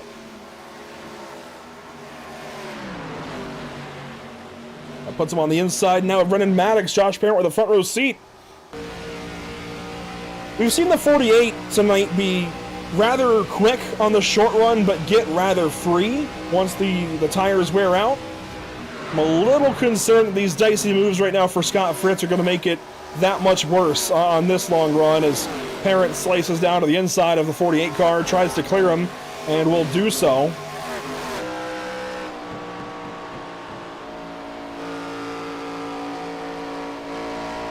I think Scott Fritz really needs to start prioritizing his long run speed. Just giving himself the opportunity to settle in a little bit better, because as the run goes on, we've been noticing just how loose he gets. That right rear more than likely burning off a little bit too much. Back up the corners, take it a little easier, drive it off a little softer, we'll say, and just give yourself that open space to follow and get in line. This is back around the 6th position, 6th through 9th or so, as this is Parent, Fritz, Maddox, Buzzio, and Borbell. The rest of the field, let's kind of go through 11th on back right now. It's kind of interesting how things have shaken out. Here is Jordan White, the highest position he's been in all night, 11th spot, squarely in 11th. He's shortly behind the top 10 and well ahead currently of Carl Pooler, who runs in 12th. There's that new paint scheme for Carl. Richard Wolsifer has dropped off a little bit. He's back in 13th tonight, and he does not have any teammate with him, not Jamie Plord nor Johnny Wood Jr. Johnny not able to make it tonight. That's going to impact his season. He's got 2 wins, though. Regardless, Richard runs here in 13th spot. Evan Patinko runs back here in 14th. Definitely wanting to move up if we can get a caution and some good short runs out of this 81 car. The 18 sits right behind him in 15th. Sam Dyer in 16th. And the back in 17th. One of the 2 final cars on the lead lap. Dakota Bly in the number 8 with a new number with, well, at least new number font on that number 8 Chevrolet. I like it as a Dale Earnhardt Jr. fan as long as I've been alive. And then Cole Lewis back in position 18 in the 52 car is the final car on the lead lap. Zach, we kind of missed this during green flag pit stops. Defending race winner here at Las Vegas, pit penalty. I think you might have mentioned it, but I didn't catch it. I didn't make the mental note of it anyways. Boy, he's a lap down. I actually did not catch it. I did not see that Stallings got a penalty. I was looking through race control, and I never noticed it.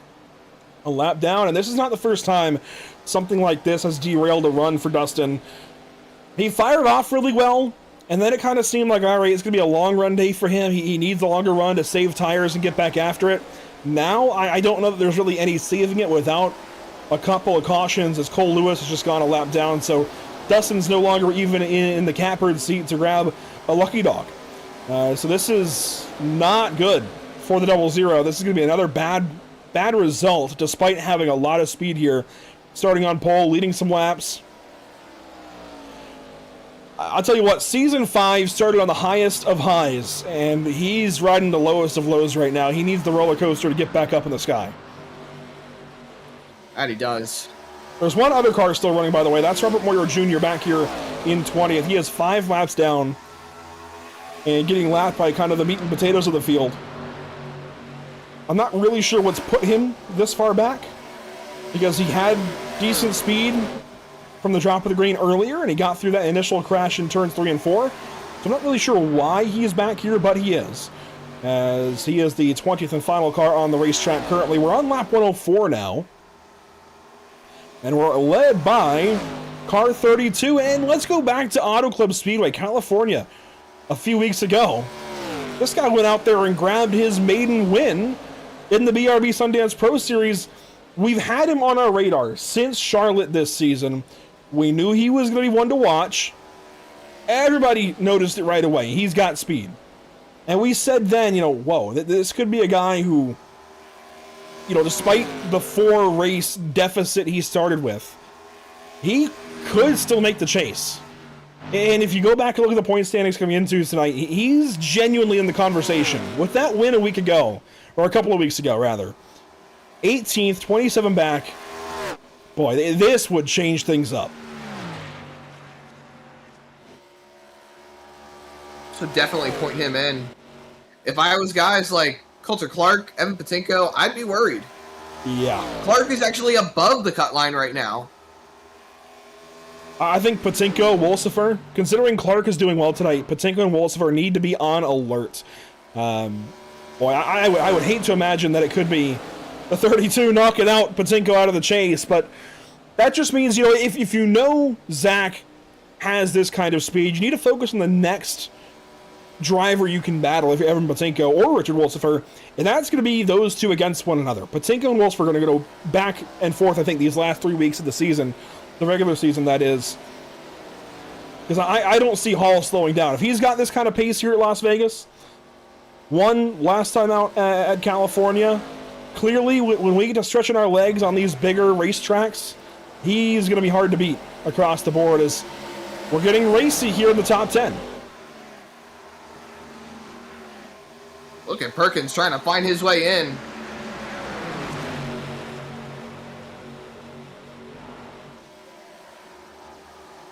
These guys are all Side by moving side with around. Maddox. Jordan White, I think, briefly was in the top 10 there. He's just fallen back out of the top 10. The Jordan train kind of playing caboose. Again, under the weather right now. Just trying to get through Look at this, 3 wide. Fritz in the middle. Oh, Perkins just let off the gas.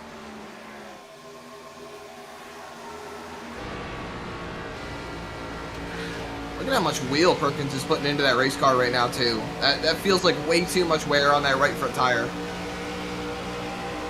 Well,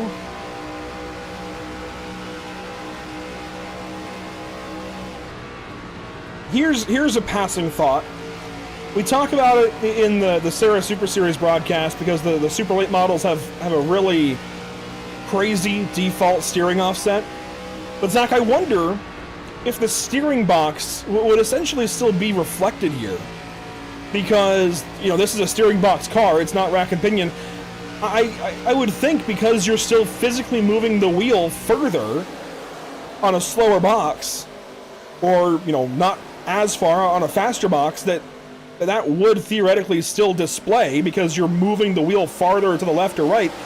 I wonder if he's on a slower steering box. I'm not going to say that for sure, but it's a possibility. I know I personally, it looks like I always put a ton of wheel into the cars because I really like a slow steering box in these kinds of cars. I like to have to turn the car for some reason. I don't know why. It just fits my brain. I'm not saying I'm very good at it, but that's what I like to do anyway. As we've got 3 really great, all 4 best in show paint schemes together right here. How about that?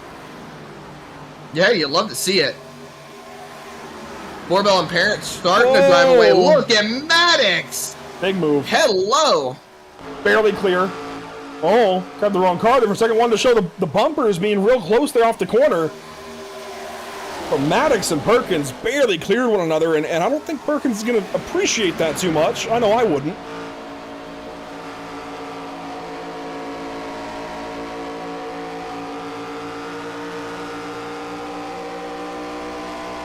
And now cars are going by Perkins in a hurry. Look who's back on the racetrack, though. The 14 car, Zach Maddox. I appreciate this. I know he was in the YouTube chat, not happy about how this has gone. And I fully get it. I relate. I've been there in a lot of leagues that I've run in the past. There's a reason I broadcast almost exclusively now.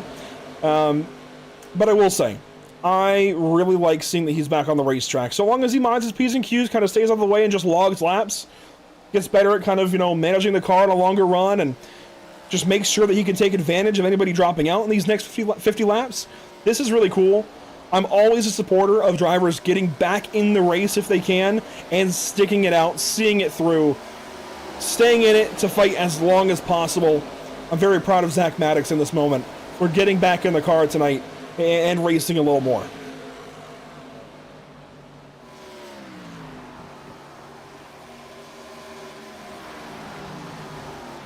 Also, this fight is going nowhere. It is really, really good between these guys.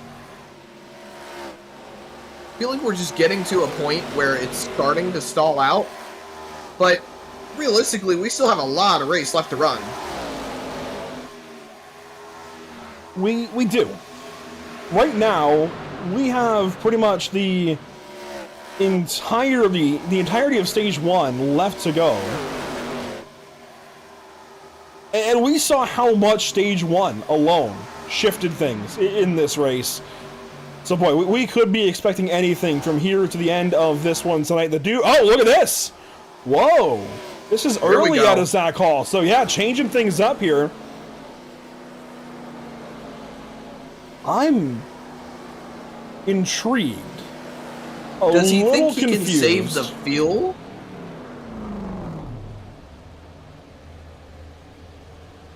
I'm very confused, actually. Yeah, these guys should be driving. You know what, Zach? He must know that he's not good to the end. He must know that he pitted too soon, and he's going to cut his losses and shorten up these runs. Honestly, I don't blame him. I don't blame him at all, because if he lengthens out the runs too much, he's just going to end up not having enough time with the tire that he has available. Plank is now in. Same kind of story here, maybe. I have to imagine the only reason to pit is if you know you're not good to the end. So you're going to try and cut your losses and pit here, undercut, and try to gain more time.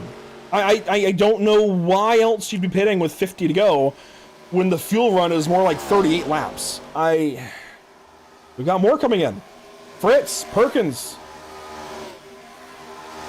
I mean, it was on the edge already. This must be guys realizing they cannot go fully to the end and trying to cut it down the middle. This is interesting.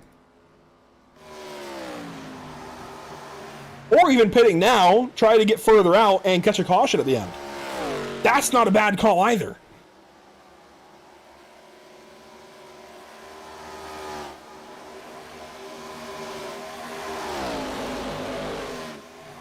I don't want to go start speaking on strategies until maybe we get a little bit deeper into this run. Maybe see where things are going to go. Yeah, this is interesting. I definitely think Josh Parent is maybe in the best situation along with Brendan Maddox. Remember, they pitted on the final lap of that pit cycle. They pitted the latest of anybody. The 22, the 23, even the 00. Granted, the 00 had that penalty. So, with that in mind, you know, I wonder if we see Parent, as Hall goes to the inside of Parent there to get by him, Hall on those brand new tires. And also, let's think about tire sets, actually. So Hall just took pit stop number 4. And we know that he took fuel only early in stage 1. He's got another set laying, so he can keep running flyers. Yeah, this is not a bad strategy call. It's kind of an unknown, I think, as to exactly where he's going to end up in all of this.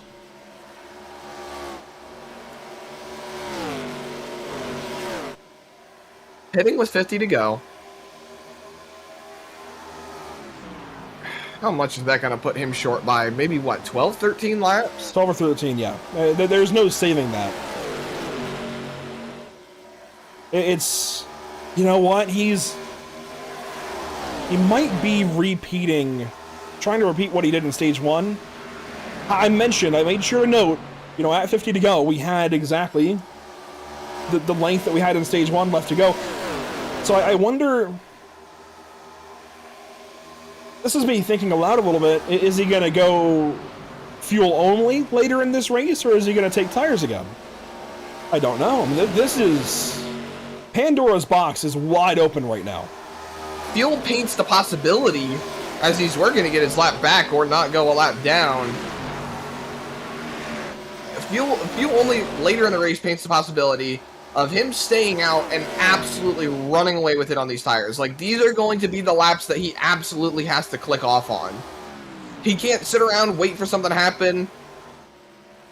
He's got to just pop off now, because once these guys pit later on and they fit their last set of tires, he's going to be at the disadvantage. So he's got to create his advantage now and then do his best to mitigate any sort of losses as the run goes on to the checkered flag.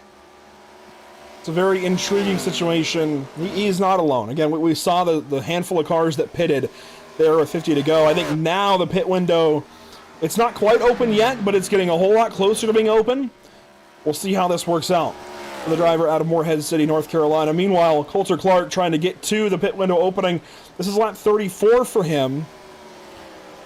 Okay, he might be a little better off than I thought. I might have done math a little bit wrong earlier. He might be okay, but based on his previous runs, he only goes 36 laps. He needs to go about 37 or 38. So he just Clark needs to in go... this time. Oh, I don't think he's going to make it from here. He's going to have 40 left to go. You've got to go a couple more laps. Right here, pitting from the middle lane, too. Big send into the pit lane as they're fighting for that second spot now. Really for the lead. Yeah, Buzzio's that's actually just taking over the lead. That's the lead now. Parent, Buzzio, Maddox, and everybody else going after it. Clank down there. Oh, watch out, 3 wide for the race lead in the middle now of a pit cycle. Maddox, Buzzio, Borbell, Clank and Parent. Clank is going to take... Actually, Clank is a lap down. He pitted. That's right. So throw Clank out of there. As one car threw some smoke. Tell me that was that Jordan White maybe trying to pit? Unsure. As we get ready for this final pit cycle, I do want to give a big thank you to our partners with the series, of course. Sundance Pizza, Sundance Trucks, Ideal Lease, KC Athletics, RevSimShop.com, Performance Food Group, Whiplash SimCams, CC's Business, and MXWraps.com. A big thank you as well to our partners here at the channel. We've got some new ones if you haven't joined us yet here in 2026. Whiplash SimCams, MX Wraps, ATVO, Murvis Esports, CC's Business, and the North American Racing League. A handful of drivers pitting this time by. Buzzio, one of them. Borbell, another. Lewis is also in.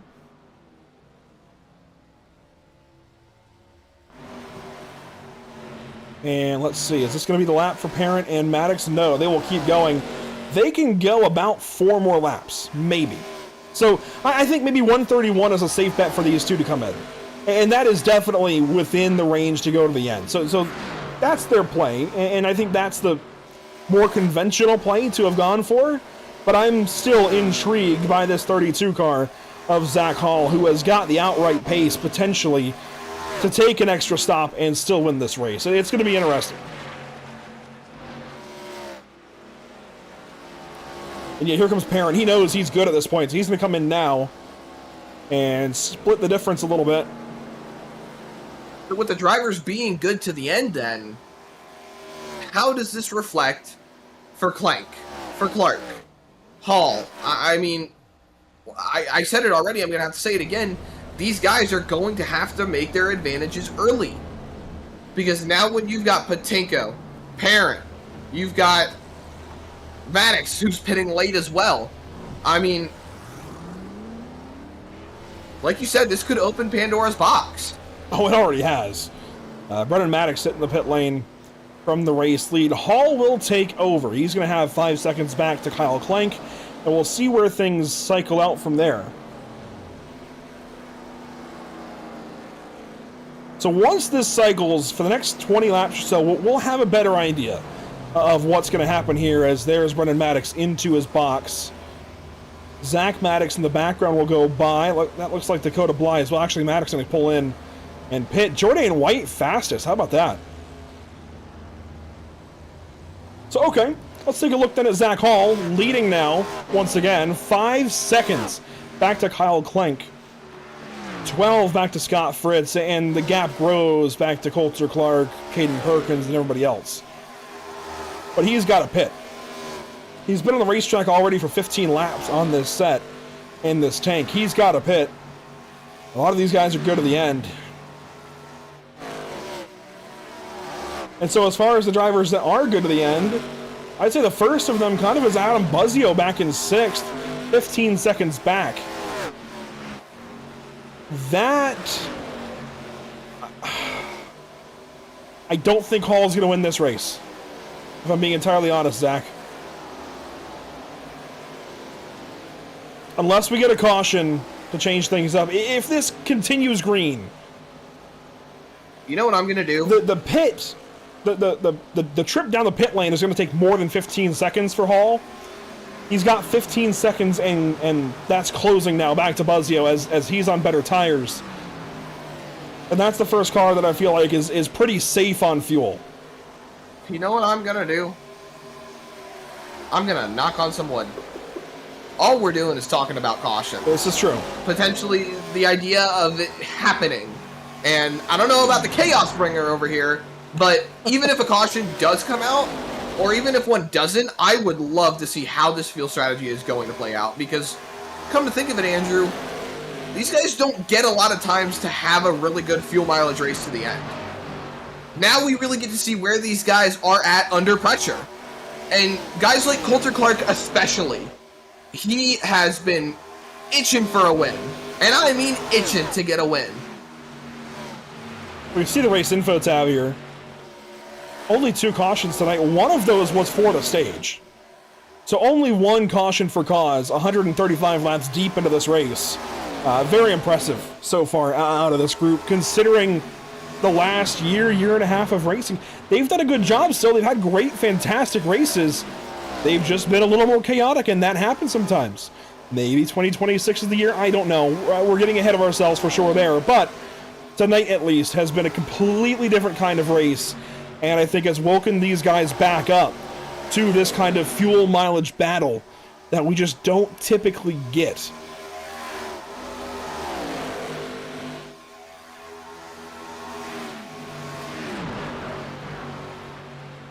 So Zach Hall is going to have to pit within the next 15 laps, maybe even 20. 30 laps to go. Realistically, Andrew, I'd short pit. Robert Moyer, wow. He just bolted on a set of tires 4 laps ago and just followed the race leader to set the fastest lap of the race. You know what, let's look at the weather conditions. That track temp is coming down a bit. That's going to help everybody out. Lap time's certainly going to pick up here.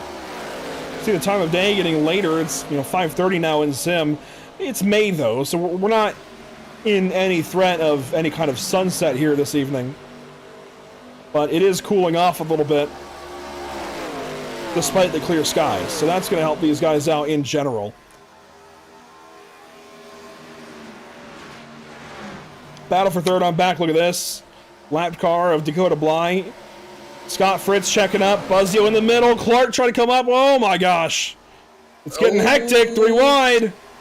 3 wide in the middle. Scott Fritz. Fritz just lets him go. That could have been a lot worse than it was. Again, Fritz has that kind of short run speed, but then it kind of falls off on the long run. He just gets really, really free. And the car gets away from him, so he just let those guys go there. So that puts Clark back up into third, passing the 48 and holding the 5 at bay for a moment. But here comes Buzzio now on the inside for third. And Clark is going to start feeling this because he was one of the first cars to pit. Check this out in turn 1, Zach. I just heard something. Did you hear it? Was it that kickback? Watch the RPMs both on the dash and the telemetry graphic. Oh my God, he's clutching. A little bit of clutch. He realized he's a little bit short. Hey, let the 5 get in front. Draft. Lift a bit. He didn't clutch there. I hope Coulter's not getting too aggressive. I think he's got a great opportunity tonight to have a career kind of day. I just hope he isn't too aggressive with this and ends up biting him being short on fuel. Well, look at the potential for what we have. I mean, from Perkins on back, I think these guys are all good on gas. Whereas you've got Paul, Clank, Clark, Buzzio, Borbell, Fritz. I don't see any of them realistically being that good on gas. Not to mention, the rest of the field is starting to close back up to them. Hall's lead is shrinking. Clank is back in the pit lane. That he is. And, Hall is too. Hall is in the pits. What I tell you, short pit. If he's going to roll with the strategy, short pitting is the way to go. This was the question I had. When he comes back in, is he going to take tires? He's taking them. I knew he had that set laying. He's taking those tires, getting back out there.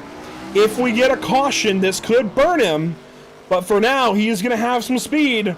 I just don't know that it's going to overcome him. He's 24 seconds back and growing. Clank is even further back. Clank has just gone a lap down. Coulter Clark here is in turn 2. And he's loose. And he is approaching the 32 of Hall. He won't get there to put him a lap down. If Clark thinks that he can score this one, by all means, go for it. But I just don't know if he's going to be able to save the gas. Borbell and Buzzio fighting behind. Parent has made his way by Fritz. This is another storyline that we haven't talked too much about. Parent is up from 23rd. He bombed his qualifying effort. He was top 3 in practice. He's sitting 4th right now. Scott Fritz still hanging on in the top 5. Where was he at the end of stage 1? He was down in the 10th spot. He was having issues being able to hang on to that right rear. Now we're getting into the good stuff. We're getting into 20 to go here on Pit Stop TV. Ladies and gentlemen, they may be spread out, but get your popcorn, get your drinks, because it's getting good. Zach Hall just went fastest, trying to break into the 29-second bracket. He's clocking quality laps. It's just not going to be enough. He's too far back right now, but Clark is clutching. He is getting loose. Borbell just went by for the lead. I think that's important. You know, I was kind of, once those cars pitted, we had a better idea of where we would be after Hall and Clank pitted. This is what I wanted to get to. There are 3 Fords sitting in a really good spot to go top 3 here today. Those are Borbell as Hall breaks into the 29s. Borbell, Buzzio, and Parent. If this goes green, I think we'll be the top 3 here today. They're in really good spots. They're all good on fuel. Buzzio and Borbell are a little bit closer, but I think they're going to be okay. And there goes Buzzio on the 54. He's trying to pull down in front of Kyle Clank. That was close. That was really close. And Zach, it's about that time. We're inside of 20 laps to go. This thing has played out to this point. I'm a little hesitant just because we never know with these kinds of races if this is going to go to the end green, but we can't delay too much longer. We got to give the fans an ample opportunity to make their driver of the day vote. So, without further ado, Zach, I got to ask you, who do you have for North American Racing League driver of the day?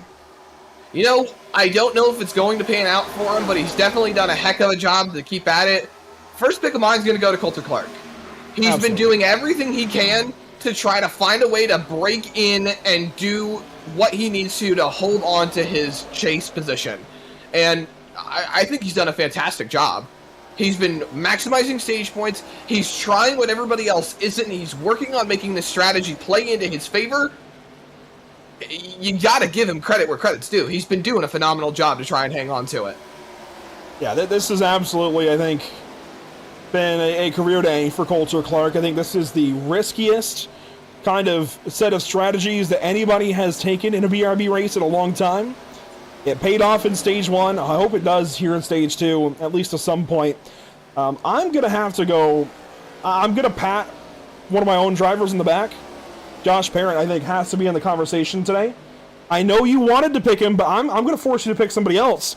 As you mentioned, he's up 20 spots right now. He's got some laps led.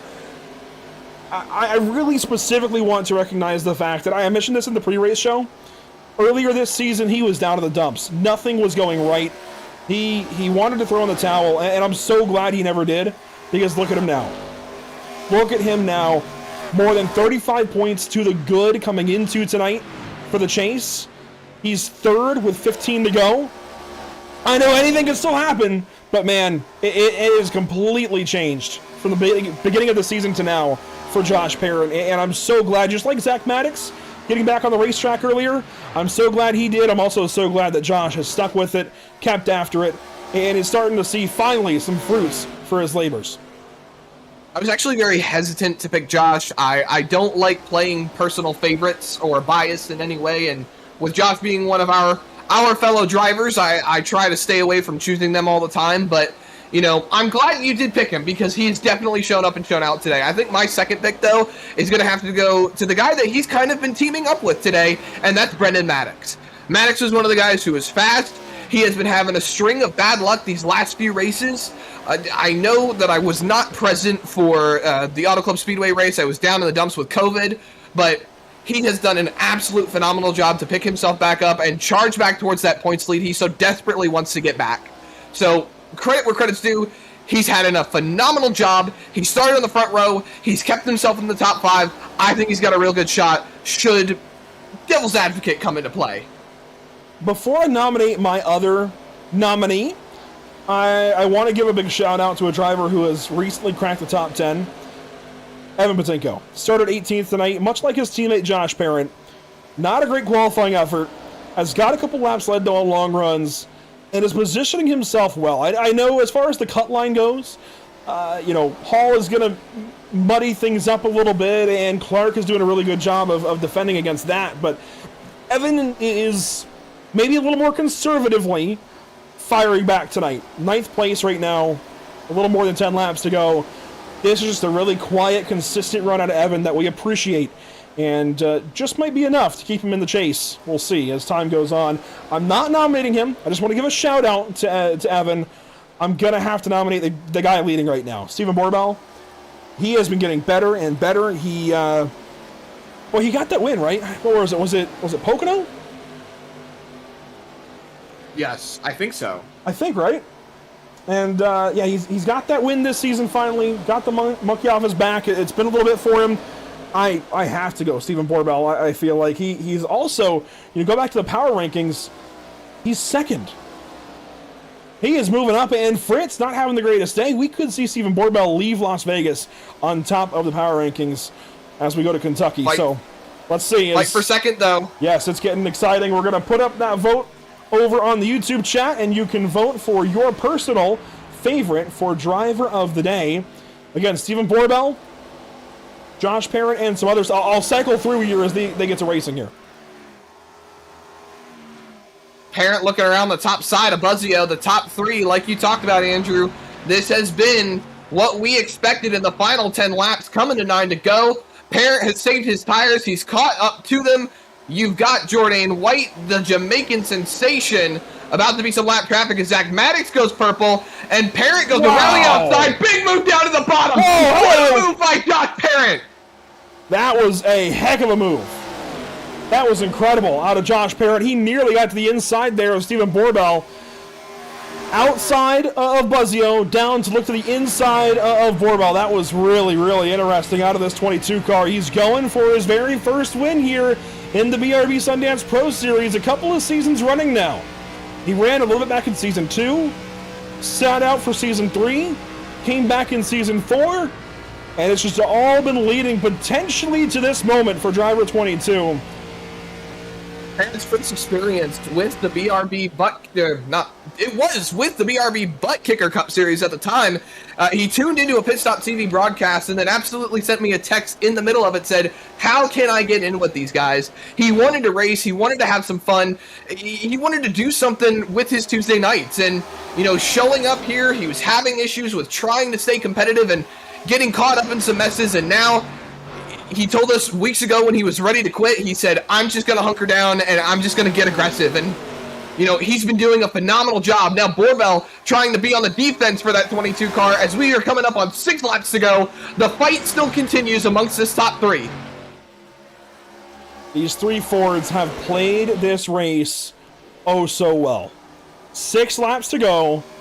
Las Vegas Motor Speedway, the Dude Dozin' Dirt 250. Here comes the 22 on the outside of turns 1 and 2. Borbell stays low. What line is going to win out? I think the bottom is the place to be, of course. Shorter way around the racetrack, but I think you can pass on the outside, and Parent's going to give it a shot. Borbell's been getting hot. Parent's been getting hot. Buzzio, I mean, this is little loose from the 2 car. 3 of the hottest drivers in the series going after it for a win right here. Gets right to the bumper, goes right back to the outside line once again. Parent is entering high, crossing over low, and Borbell is just getting a tiny bit loose, but he's still holding the run out of the corner. He's charging hard. These guys are pushing. They know that they've got to go all out. Parent back to the top line again. Buzzio looking down to the bottom.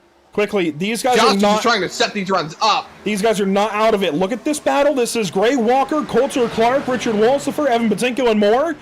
Everything is changing here. Coulter Clark is checking up. He's trying to save fuel as this is for the race lead on your screen.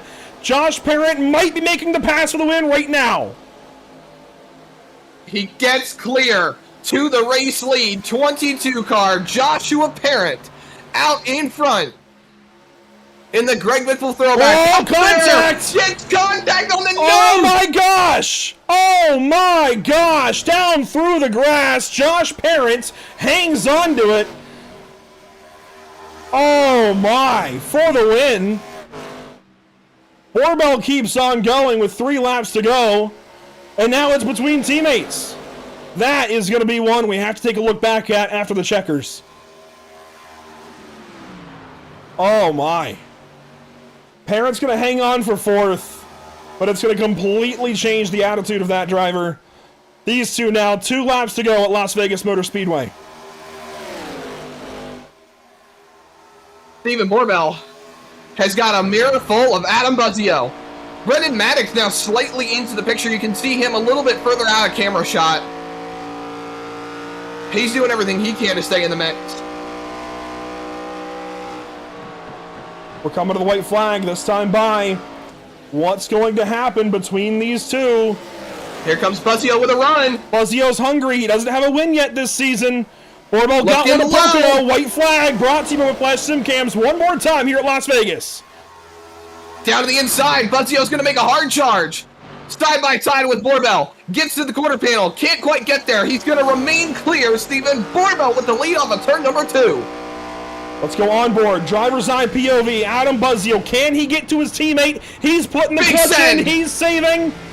It's going to be, for the second time this season, car number 2, Stephen Borbell is going to win the Dude Knows in Dirt 250 in controversial fashion. Oh my. And Adam Buzzio has run out of gas. This might split the proverbial garage here.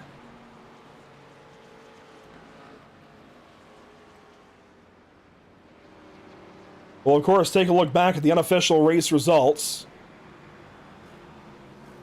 You see a nod from Perkins.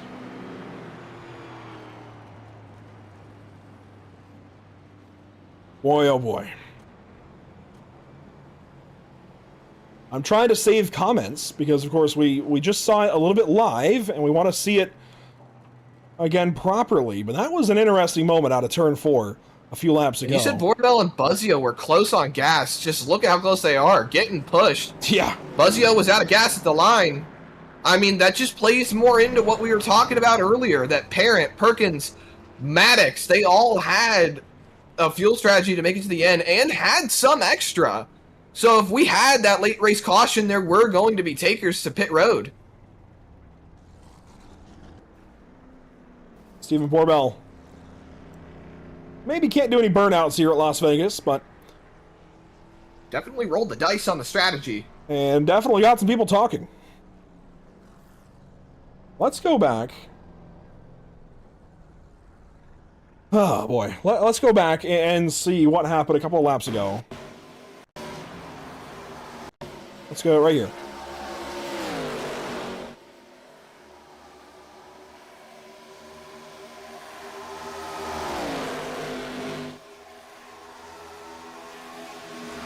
So Josh Parent sets up Stephen Borbell.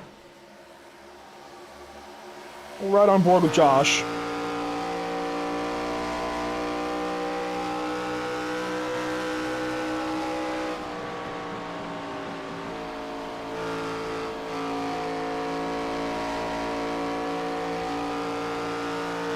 I think this is the lap coming where Josh gets by the 2. I believe. So this is turns 1 and 2. It's hard to find the exact moment when it's, laps prior, but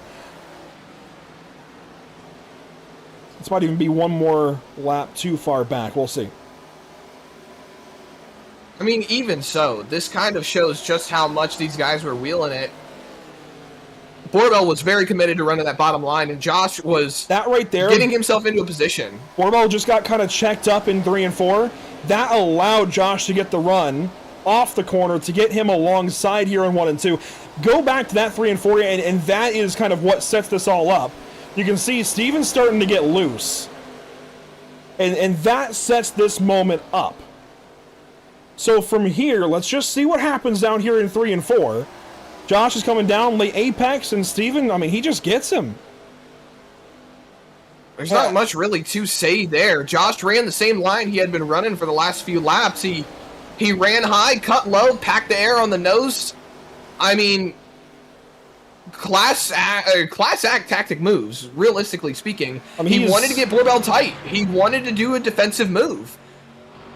Borbell was also committed to his line, though. They both had been running the same lines they had been for the last few laps. I mean, what else can you say other than they just got into each other? Forget the previous laps. So this is, heads up at this point. Josh has cleared him.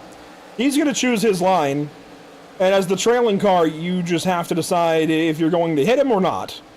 And I just wish that hadn't happened. I wish they could have come off the corner, and it's not. I got to be clear. I got to be clear. Let me back up. I would put money on the fact that Stephen Borbell had no intention of turning the 22.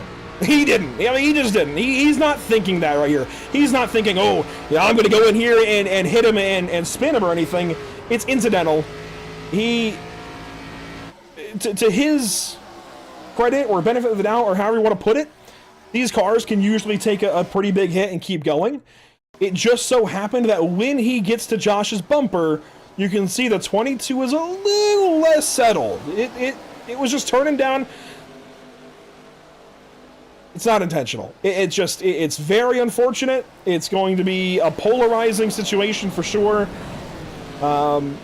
As I think it should be. I think that's fair. I think objectively, Steven hit him. Steven messed up.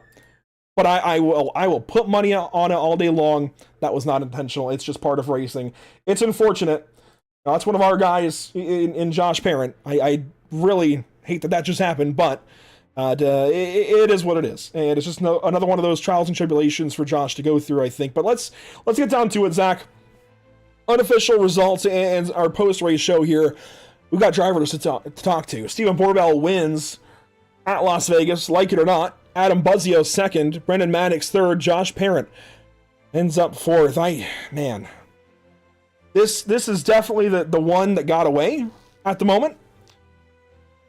For the 22 car, Gray Walker, fifth place. How about that? He was sat back there for a little while, just kind of drove back through. And Richard Wolzeford, despite the pit lane issues for him, back up to sixth. Evan Batinko, seventh. That's huge. Carl Pooler, a top 10. Sam Dyer, Zach Hall got back into the top 10 as well. Rolling outside the top 10 drivers that, definitely had a day and they wanted to somewhat forget it. Kyle Clank pitted late, ends up in the 11th spot. Christian Barnes, last car on the lead lap in that 12th position, followed by Dakota Bly. First car one lap down in the 13th spot. Caden Perkins, Scott Fritz. We talked about Fritz. We sung his praises. He was doing really, really well in that late stage of the run. Ends up falling a little bit further back into the 15th spot. Dustin Stallings, one lap down in that 16th spot. You said it, Andrew. Potentially a pit road penalty that took that 0-0 out of good contention for a solid points finish tonight. Right behind him, Coulter Clark in that 17th spot. Couldn't make the fuel last. He tried as hard as he could. I know you sung his praises going for stage points. We did. We both sung his praises really going for those stage points. He tried as hard as he could. Didn't work out for him. Ends up 17th. Jordan White right behind him with Cole Lewis, first car 2 laps down, and then Robert Moyer ends up 5 laps down in that 20th position. He was clicking off some good laps at the end as well. A little further back, the final 7 cars this evening, those are going to be Zach Maddox, Dan Stockaro. Zach Maddox, to his credit, got back on the racetrack, ran more laps. He stayed in it until the end. I appreciate that about him. The rest of these guys out early in the one caution for cause. Let's go back to that. Only one caution for cause this entire race. The other caution tonight was for the stage. That's huge. That is incredible. So props to the entire field in that regard. William Maple, Tim Henderson, Cameron Carden, Anthony DeSeo, and Jason Bottoms, unfortunately, were in that one caution for cause and therefore out early. Let's go ahead and get down to it. We've got some drivers to talk to, the top 3 this evening at Las Vegas Motor Speedway, and it all starts with Stephen Borbell, a driver and car that I nominated both for Best in Show and for Driver of the Day. You've been getting hot lately. Pocono with the win a few weeks back. Really good again at California to end 2025 and to kick off the new year. A win at Las Vegas. But I think everybody kind of has one particular corner on their mind. What say you about what happened there in turn 4? And obviously didn't turn out the way I anticipated it to be. My idea was not to get into the bumper of Josh at all. I think I saw his entry. I've been entering low in 3 and 4 all night and carrying a lot of speed into the corner, and I wasn't aware that he was going to enter middle and then slow down as much as he did and drop in front of me. So I think it was just at that point, I'm not going to lift with 4 or 5 to go. And it was just unfortunate how it happened. Obviously never wanted to get into him that way, but I thought it was more of a square push than anything. Yeah, I mean, to benefit of the out there, these cars usually, on a plate track, for example, can take a pretty big bump. I can't say I would have done completely differently in your shoes. I mean, it's a rough spot to be in. If you could take it back, would you? Put me on the spot there. I'm gonna say probably not, just because at the end of the day we're racing for a win here, and we're gonna be racing hard. I'm not just going to let him block me and make me get out of the gas there to give up a chance for a win. If I get up out of the gas there, I basically throw away the opportunity. So I probably wouldn't go back and change it. Well, Stephen Borbell, 31 laps led here, adding to the win total. 2 now this season. We're going places here. Suddenly, the 2 is alive. Where can you take this from here? Of course, you're pretty safe in terms of the chase. So you can kind of maybe let things fly here. 3 races to go to the chase. Kentucky, Darlington, Atlanta. A wide variety of racetracks these next 3 weeks. Yeah, I think the next couple of weeks it's really just focusing on maybe getting an extra win or 2. In best case scenario, just get some extra bonus points going into the chase. And then just the chase, anything can happen. We have 5 races, and 1 or 2 incidents in those races can take you out of contention. So it's really just keeping up that consistency and capitalizing when you get a chance. So Stephen Borbell, car number 2, takes the win this evening. I'm sure many will have a lot to say, but at the end of the day, you've got a 2 now in the win column. Congratulations. Thank you, guys, and want to give a shout out to Adam. He ran his butt off and almost had it there at the end, but it was a good racing with him all night. And to come back all the way from what happened after the first stage it was a crazy race. But thank you to all my friends, family, my wife, everyone that supports me. Thank you guys for all you do. And Sundance Pizza. But thank you, guys. Even more about with a big win here at Las Vegas Motor Speedway. Congratulations to driver number 2. It's on down to driver number 5, though. In position number 2, Zach, Adam Buzzio, a solid P2. Adam Buzzio right behind the shakeup up front and tried to be a part of it in a way. He tried to go up there and take advantage of what was happening, and you almost got there. You were almost there for the win. Tried as hard as you could. Weren't able to get there right at the end. Tell us, what could you have done differently to get up there and take that win away from your teammate? Yeah, man. First of all, before I forget, congratulations to Steven. I know that's not how he wanted to win it, but shout out to him for the win. I should have just kept my foot in it. I saw them get together, and Parent was going down the track. So I started to move up, kind of half a lane under Steven, but then Parent came back up before he went back down, so I stayed out of the gas. I just didn't want to run either one of them over. In hindsight, I should have just stayed high and kept my foot in, and I would have cleared both of them for sure. And that kind of made the difference. I was pushing Coulter after that last stop, trying to get him to burn up some fuel, and I think Steven probably was using my draft as opposed to pushing, so he had just a little bit more fuel than I did. I couldn't really even race Steven those last 2 laps. I was clutching it for the last 8 or 9 laps, so just didn't, if I would have cleared him during Parent and his shakeup, I think I would have been all right, but I kind of knew at that point I wasn't going to be able to do anything unless Steven ran out. But overall, man, I'm really happy. I came in here with no confidence. I couldn't get it figured out for the life of me last night. I just kept burning off the rears. We got it figured out about halfway through the race, so hard to be disappointed with second, but definitely a little bent out of shape about it. But happy for Steven, happy for next level 1-2 tonight. Absolutely. Went out there, tried to get it done best you could, and still brought it home in a respectable position, P2. Congratulations. I'm sure you're happy to take the points and roll on to Kentucky and rolling into the chase relatively soon with some high hopes. Yeah, man. It's been a weird season. It started really, really bad and just has slowly kind of gotten better. I think this might be our best finish. I'm not sure, but I think it might be the best finish of the season so far. So got to get one more spot to get that win. Really want to get a win this season. So keep on plugging away at it and take the points and try to keep being consistent here. Absolutely. Well, congratulations once again on your second place finish here at Vegas, and we look forward to seeing you next race at Kentucky. All right, guys. Thank you. Adam Buzzio, your second place finisher on the night, and third place finisher unexpectedly. I'm sure he is ready to speak with us, Mr. Brendan Maddox, in that number 23 car.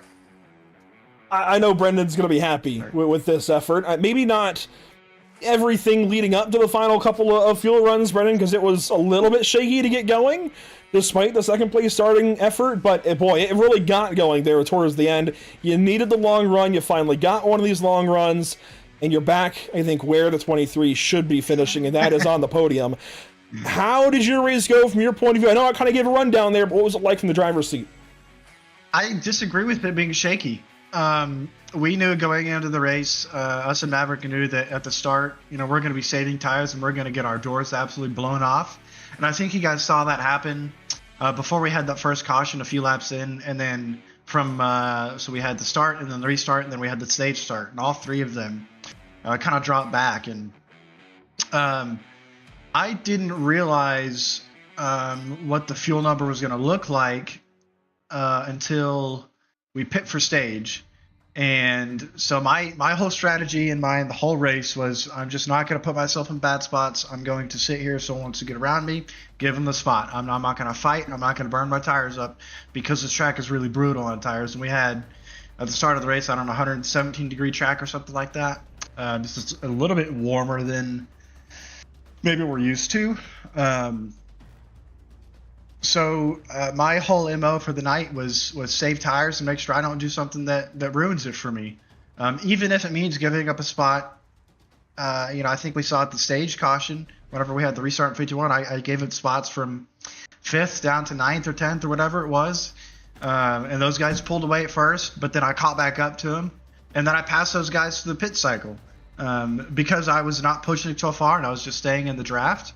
I think I saved 3 or 4 laps of fuel over that whole run, which allowed me to cut at least a last stop. I was looking at, and my numbers had us doing a gas and go a few seconds for like 7 or 8 laps at the end of the race. But as we pushed those stops further and further and further, we just built up that time. So it probably looked a little bit shaky, but it was all kind of, I hesitate to say orchestrated that way, but it was intentional to not push so hard. From me, and I know from Dustin as well, and Carl as well there. So that's why we fell back. Well, Brendan, I'm sorry. I was gonna say I'm glad to be back up here. It's been a few weeks of just terror on the track, and it's good to be. Hey, I was happy with the top 5 before Parent got an issue and some other guys had some issues. I was happy with that. So, 3rd place is just icing on the cake for me. You go ahead now to cut you off. Oh, good. Yeah, it's just good to finally see the 23 have speed and be able to finish like it had speed. So congratulations. Good to see you back up there. I got to ask, I know you're pretty safe in the points right now as far as the chase goes, but you got to keep that momentum going. What track between here and the chase is your favorite to go out there and continue this kind of streak? Let me look at the schedule here.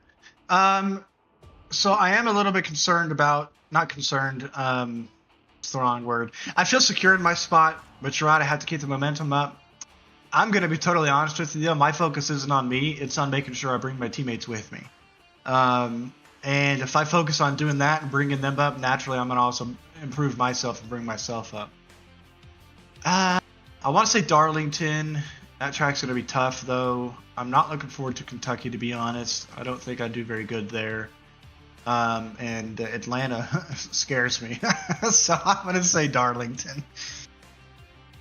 A lot of great races coming up to the chase. 3 to go. Best of luck, Car 23, and hopefully we're talking to you again soon. Thank you. Hope so, guys. Brendan Maddox with a solid run here at Las Vegas Motor Speedway. And, oh, you know what? I forgot to mention to him directly that he was the Best in Show winner, but I'll reach out to him. Regardless, this was a really cool race, Zach. This was definitely a well-warranted, well-needed, and well-appreciated, I think, change in pace for everyone around the series. I know it's been a little bit shaky at times, but this shows that the fruits of everybody's labor to stick through it, keep working on things, and I'm out here and have a good race like this. Yeah, I think all in all, tonight was exemplary for how these guys were able to show up, show out, and just have a great race. I mean, 2 cautions, 1 for cause. That's phenomenally good. I mean, I love to see green flag runs like this. I think they did a great job in really nailing it and getting things down in terms of the racing product. They had some some hiccups. There was some aggressive moves that could have brought out a caution, but they held their ground. They did it well and brought it home clean. A big thank you goes out to all the partners with this series. Of course, Sundance Pizza, Sundance Trucks, Ideal Lease, KC Athletics, RevSimShop.com, Performance Food Group, Whiplash SimCams, CC's Business, and MXWraps.com. And a big thank you as well to our partners here at the channel, Whiplash SimCams, MXWraps.com, ATVO, Murtis Esports, CC's Business, and the North American Racing League. Zach, we haven't gotten to do it yet tonight. How about a look at what's upcoming for us here at the channel? Here you go. A double feature in a couple of nights.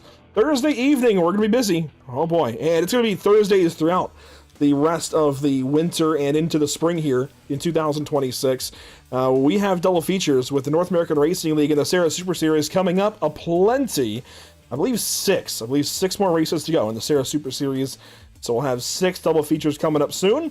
I believe 3 in January and 3 in February. But regardless, we have Austria for the pros of the North American Racing League, followed up immediately by Lanier for the Sarah Pierce Fleet Service Super Series. And then Saturday, how about Saturday? It's the 3rd annual Carol Kenneth Carden Memorial Race. Going to be exciting. 200 laps, late model stocks at Myrtle Beach Speedway. I'm excited for all of these races coming up. Yeah, absolutely. Love to see all of these great races that are coming up here on Pit Stop TV. And hey, returning to a bit of normalcy in a way, should be back in the booth with you for the Sarah Pierce Fleet Super Series, but plenty of places to follow along here on Pit Stop TV, pitstoptv.com, facebook.com/pitstoptv, instagram.com/pit_stop_TV, tiktok.com/pitstoptv1, twitch.tv/pit_stop_TV, youtube.com/pitstoptv1, and x.com/pitstoptv_. Lots of great racing coming up. Lots of great things to follow. I'm super excited. I can't wait for it. And hey, I'll bet you didn't know that we were live on Instagram tonight. I did know. Well, I bet you didn't know if you were watching tonight. Yeah, we were live on Instagram trying things out here, seeing what we can do to shake things up a little bit and hit some more platforms all at once. But we do have one more order of business, and it's going to be right here. This is to kind of ice the cake a little bit of maybe some feelings out there about the final 4 laps or so of tonight's race. The North American Racing League driver of the day today here in the Dude Dozen Dirt 250 is officially Josh Parent, as voted by you guys. I nominated both Josh and Steven, had no clue it would end up like this, with Steven winning the race and Josh winning the driver of the day.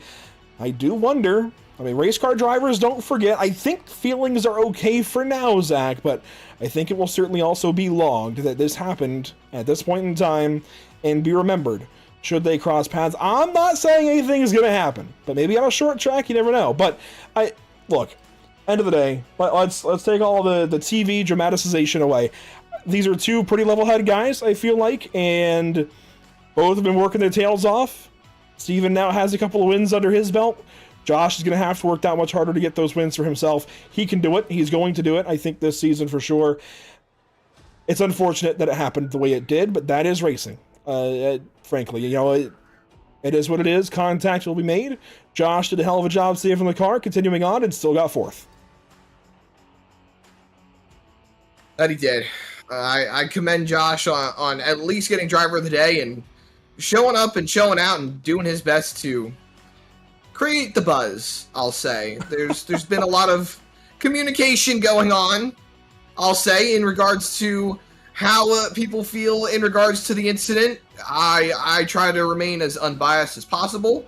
I think 2 guys going for it at the end. I have a few choice words that I want to say to both drivers, but I would rather leave my personal comments out of this situation. Well, remove all that. I think I have full confidence these are 2 of the more mature drivers in the series. I think it's going to be fine.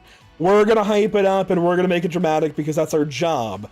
But at the end of the day, I think these 2 are both very mature drivers, and they'll be just fine. And it's going to be exciting to see them each race on, likely into the chase. So it's going to be a lot of fun. Quickly wrap up kind of where we're going next.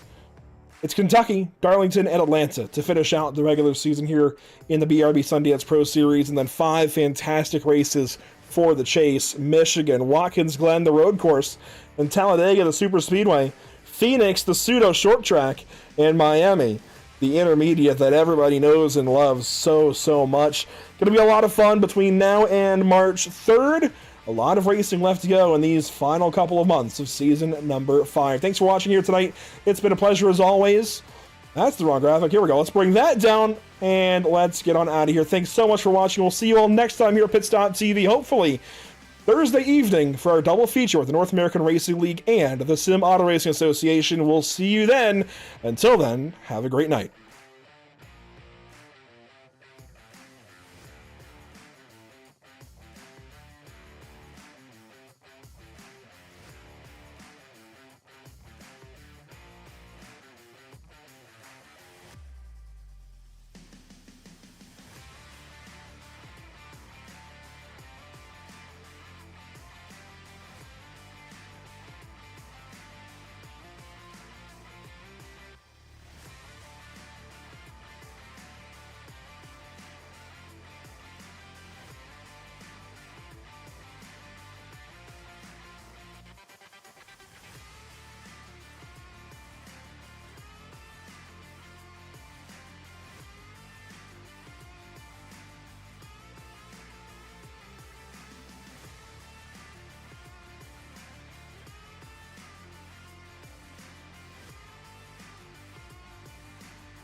Green flag back in the air. Brendan Maddox, Adam Buzzio, the whole field chomping at the bit. Green flag back in the air at Talladega.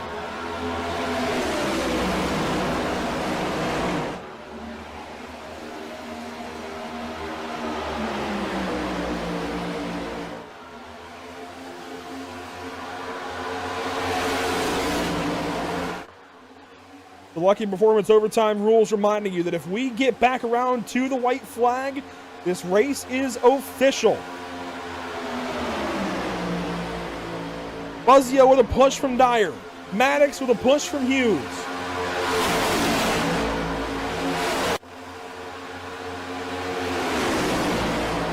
Zach, I think we're going to get there. I think we will. Coming back around, Buzzio leads the group. Through the tri-oval we go. No caution. Sam Dyer looks to the outside. 3 wide for the race lead. White flag is in the air, presented by Whiplash Sim Cams. Sam Dyer is all by himself on the top line, Andrew. There is nothing that he can do. He's going to start dropping back, and Brendan Maddox is out in front by himself. I do not want to have a gap that big. We'll see how this one works out. Maddox moves up, now moves down. That checks up the bottom side. Here comes Buzzio. Here comes Camper. Here comes Plord, all on the top side of the racetrack. Maddox now going to try and fight back on the bottom with a push from Buzzio's teammate. That's Hughes down low, and Hughes isn't pushing the lead. Now he gets there from a push from Mason Houseman to the stripe. It's going to be a drag race. Adam Buzzio, Dakota Camper. He's going to look down to the inside, and Camper is going to shove alongside of the 5. Dakota Camper, maybe, no, Buzzio's got to win this season. Oh my goodness, what a finish.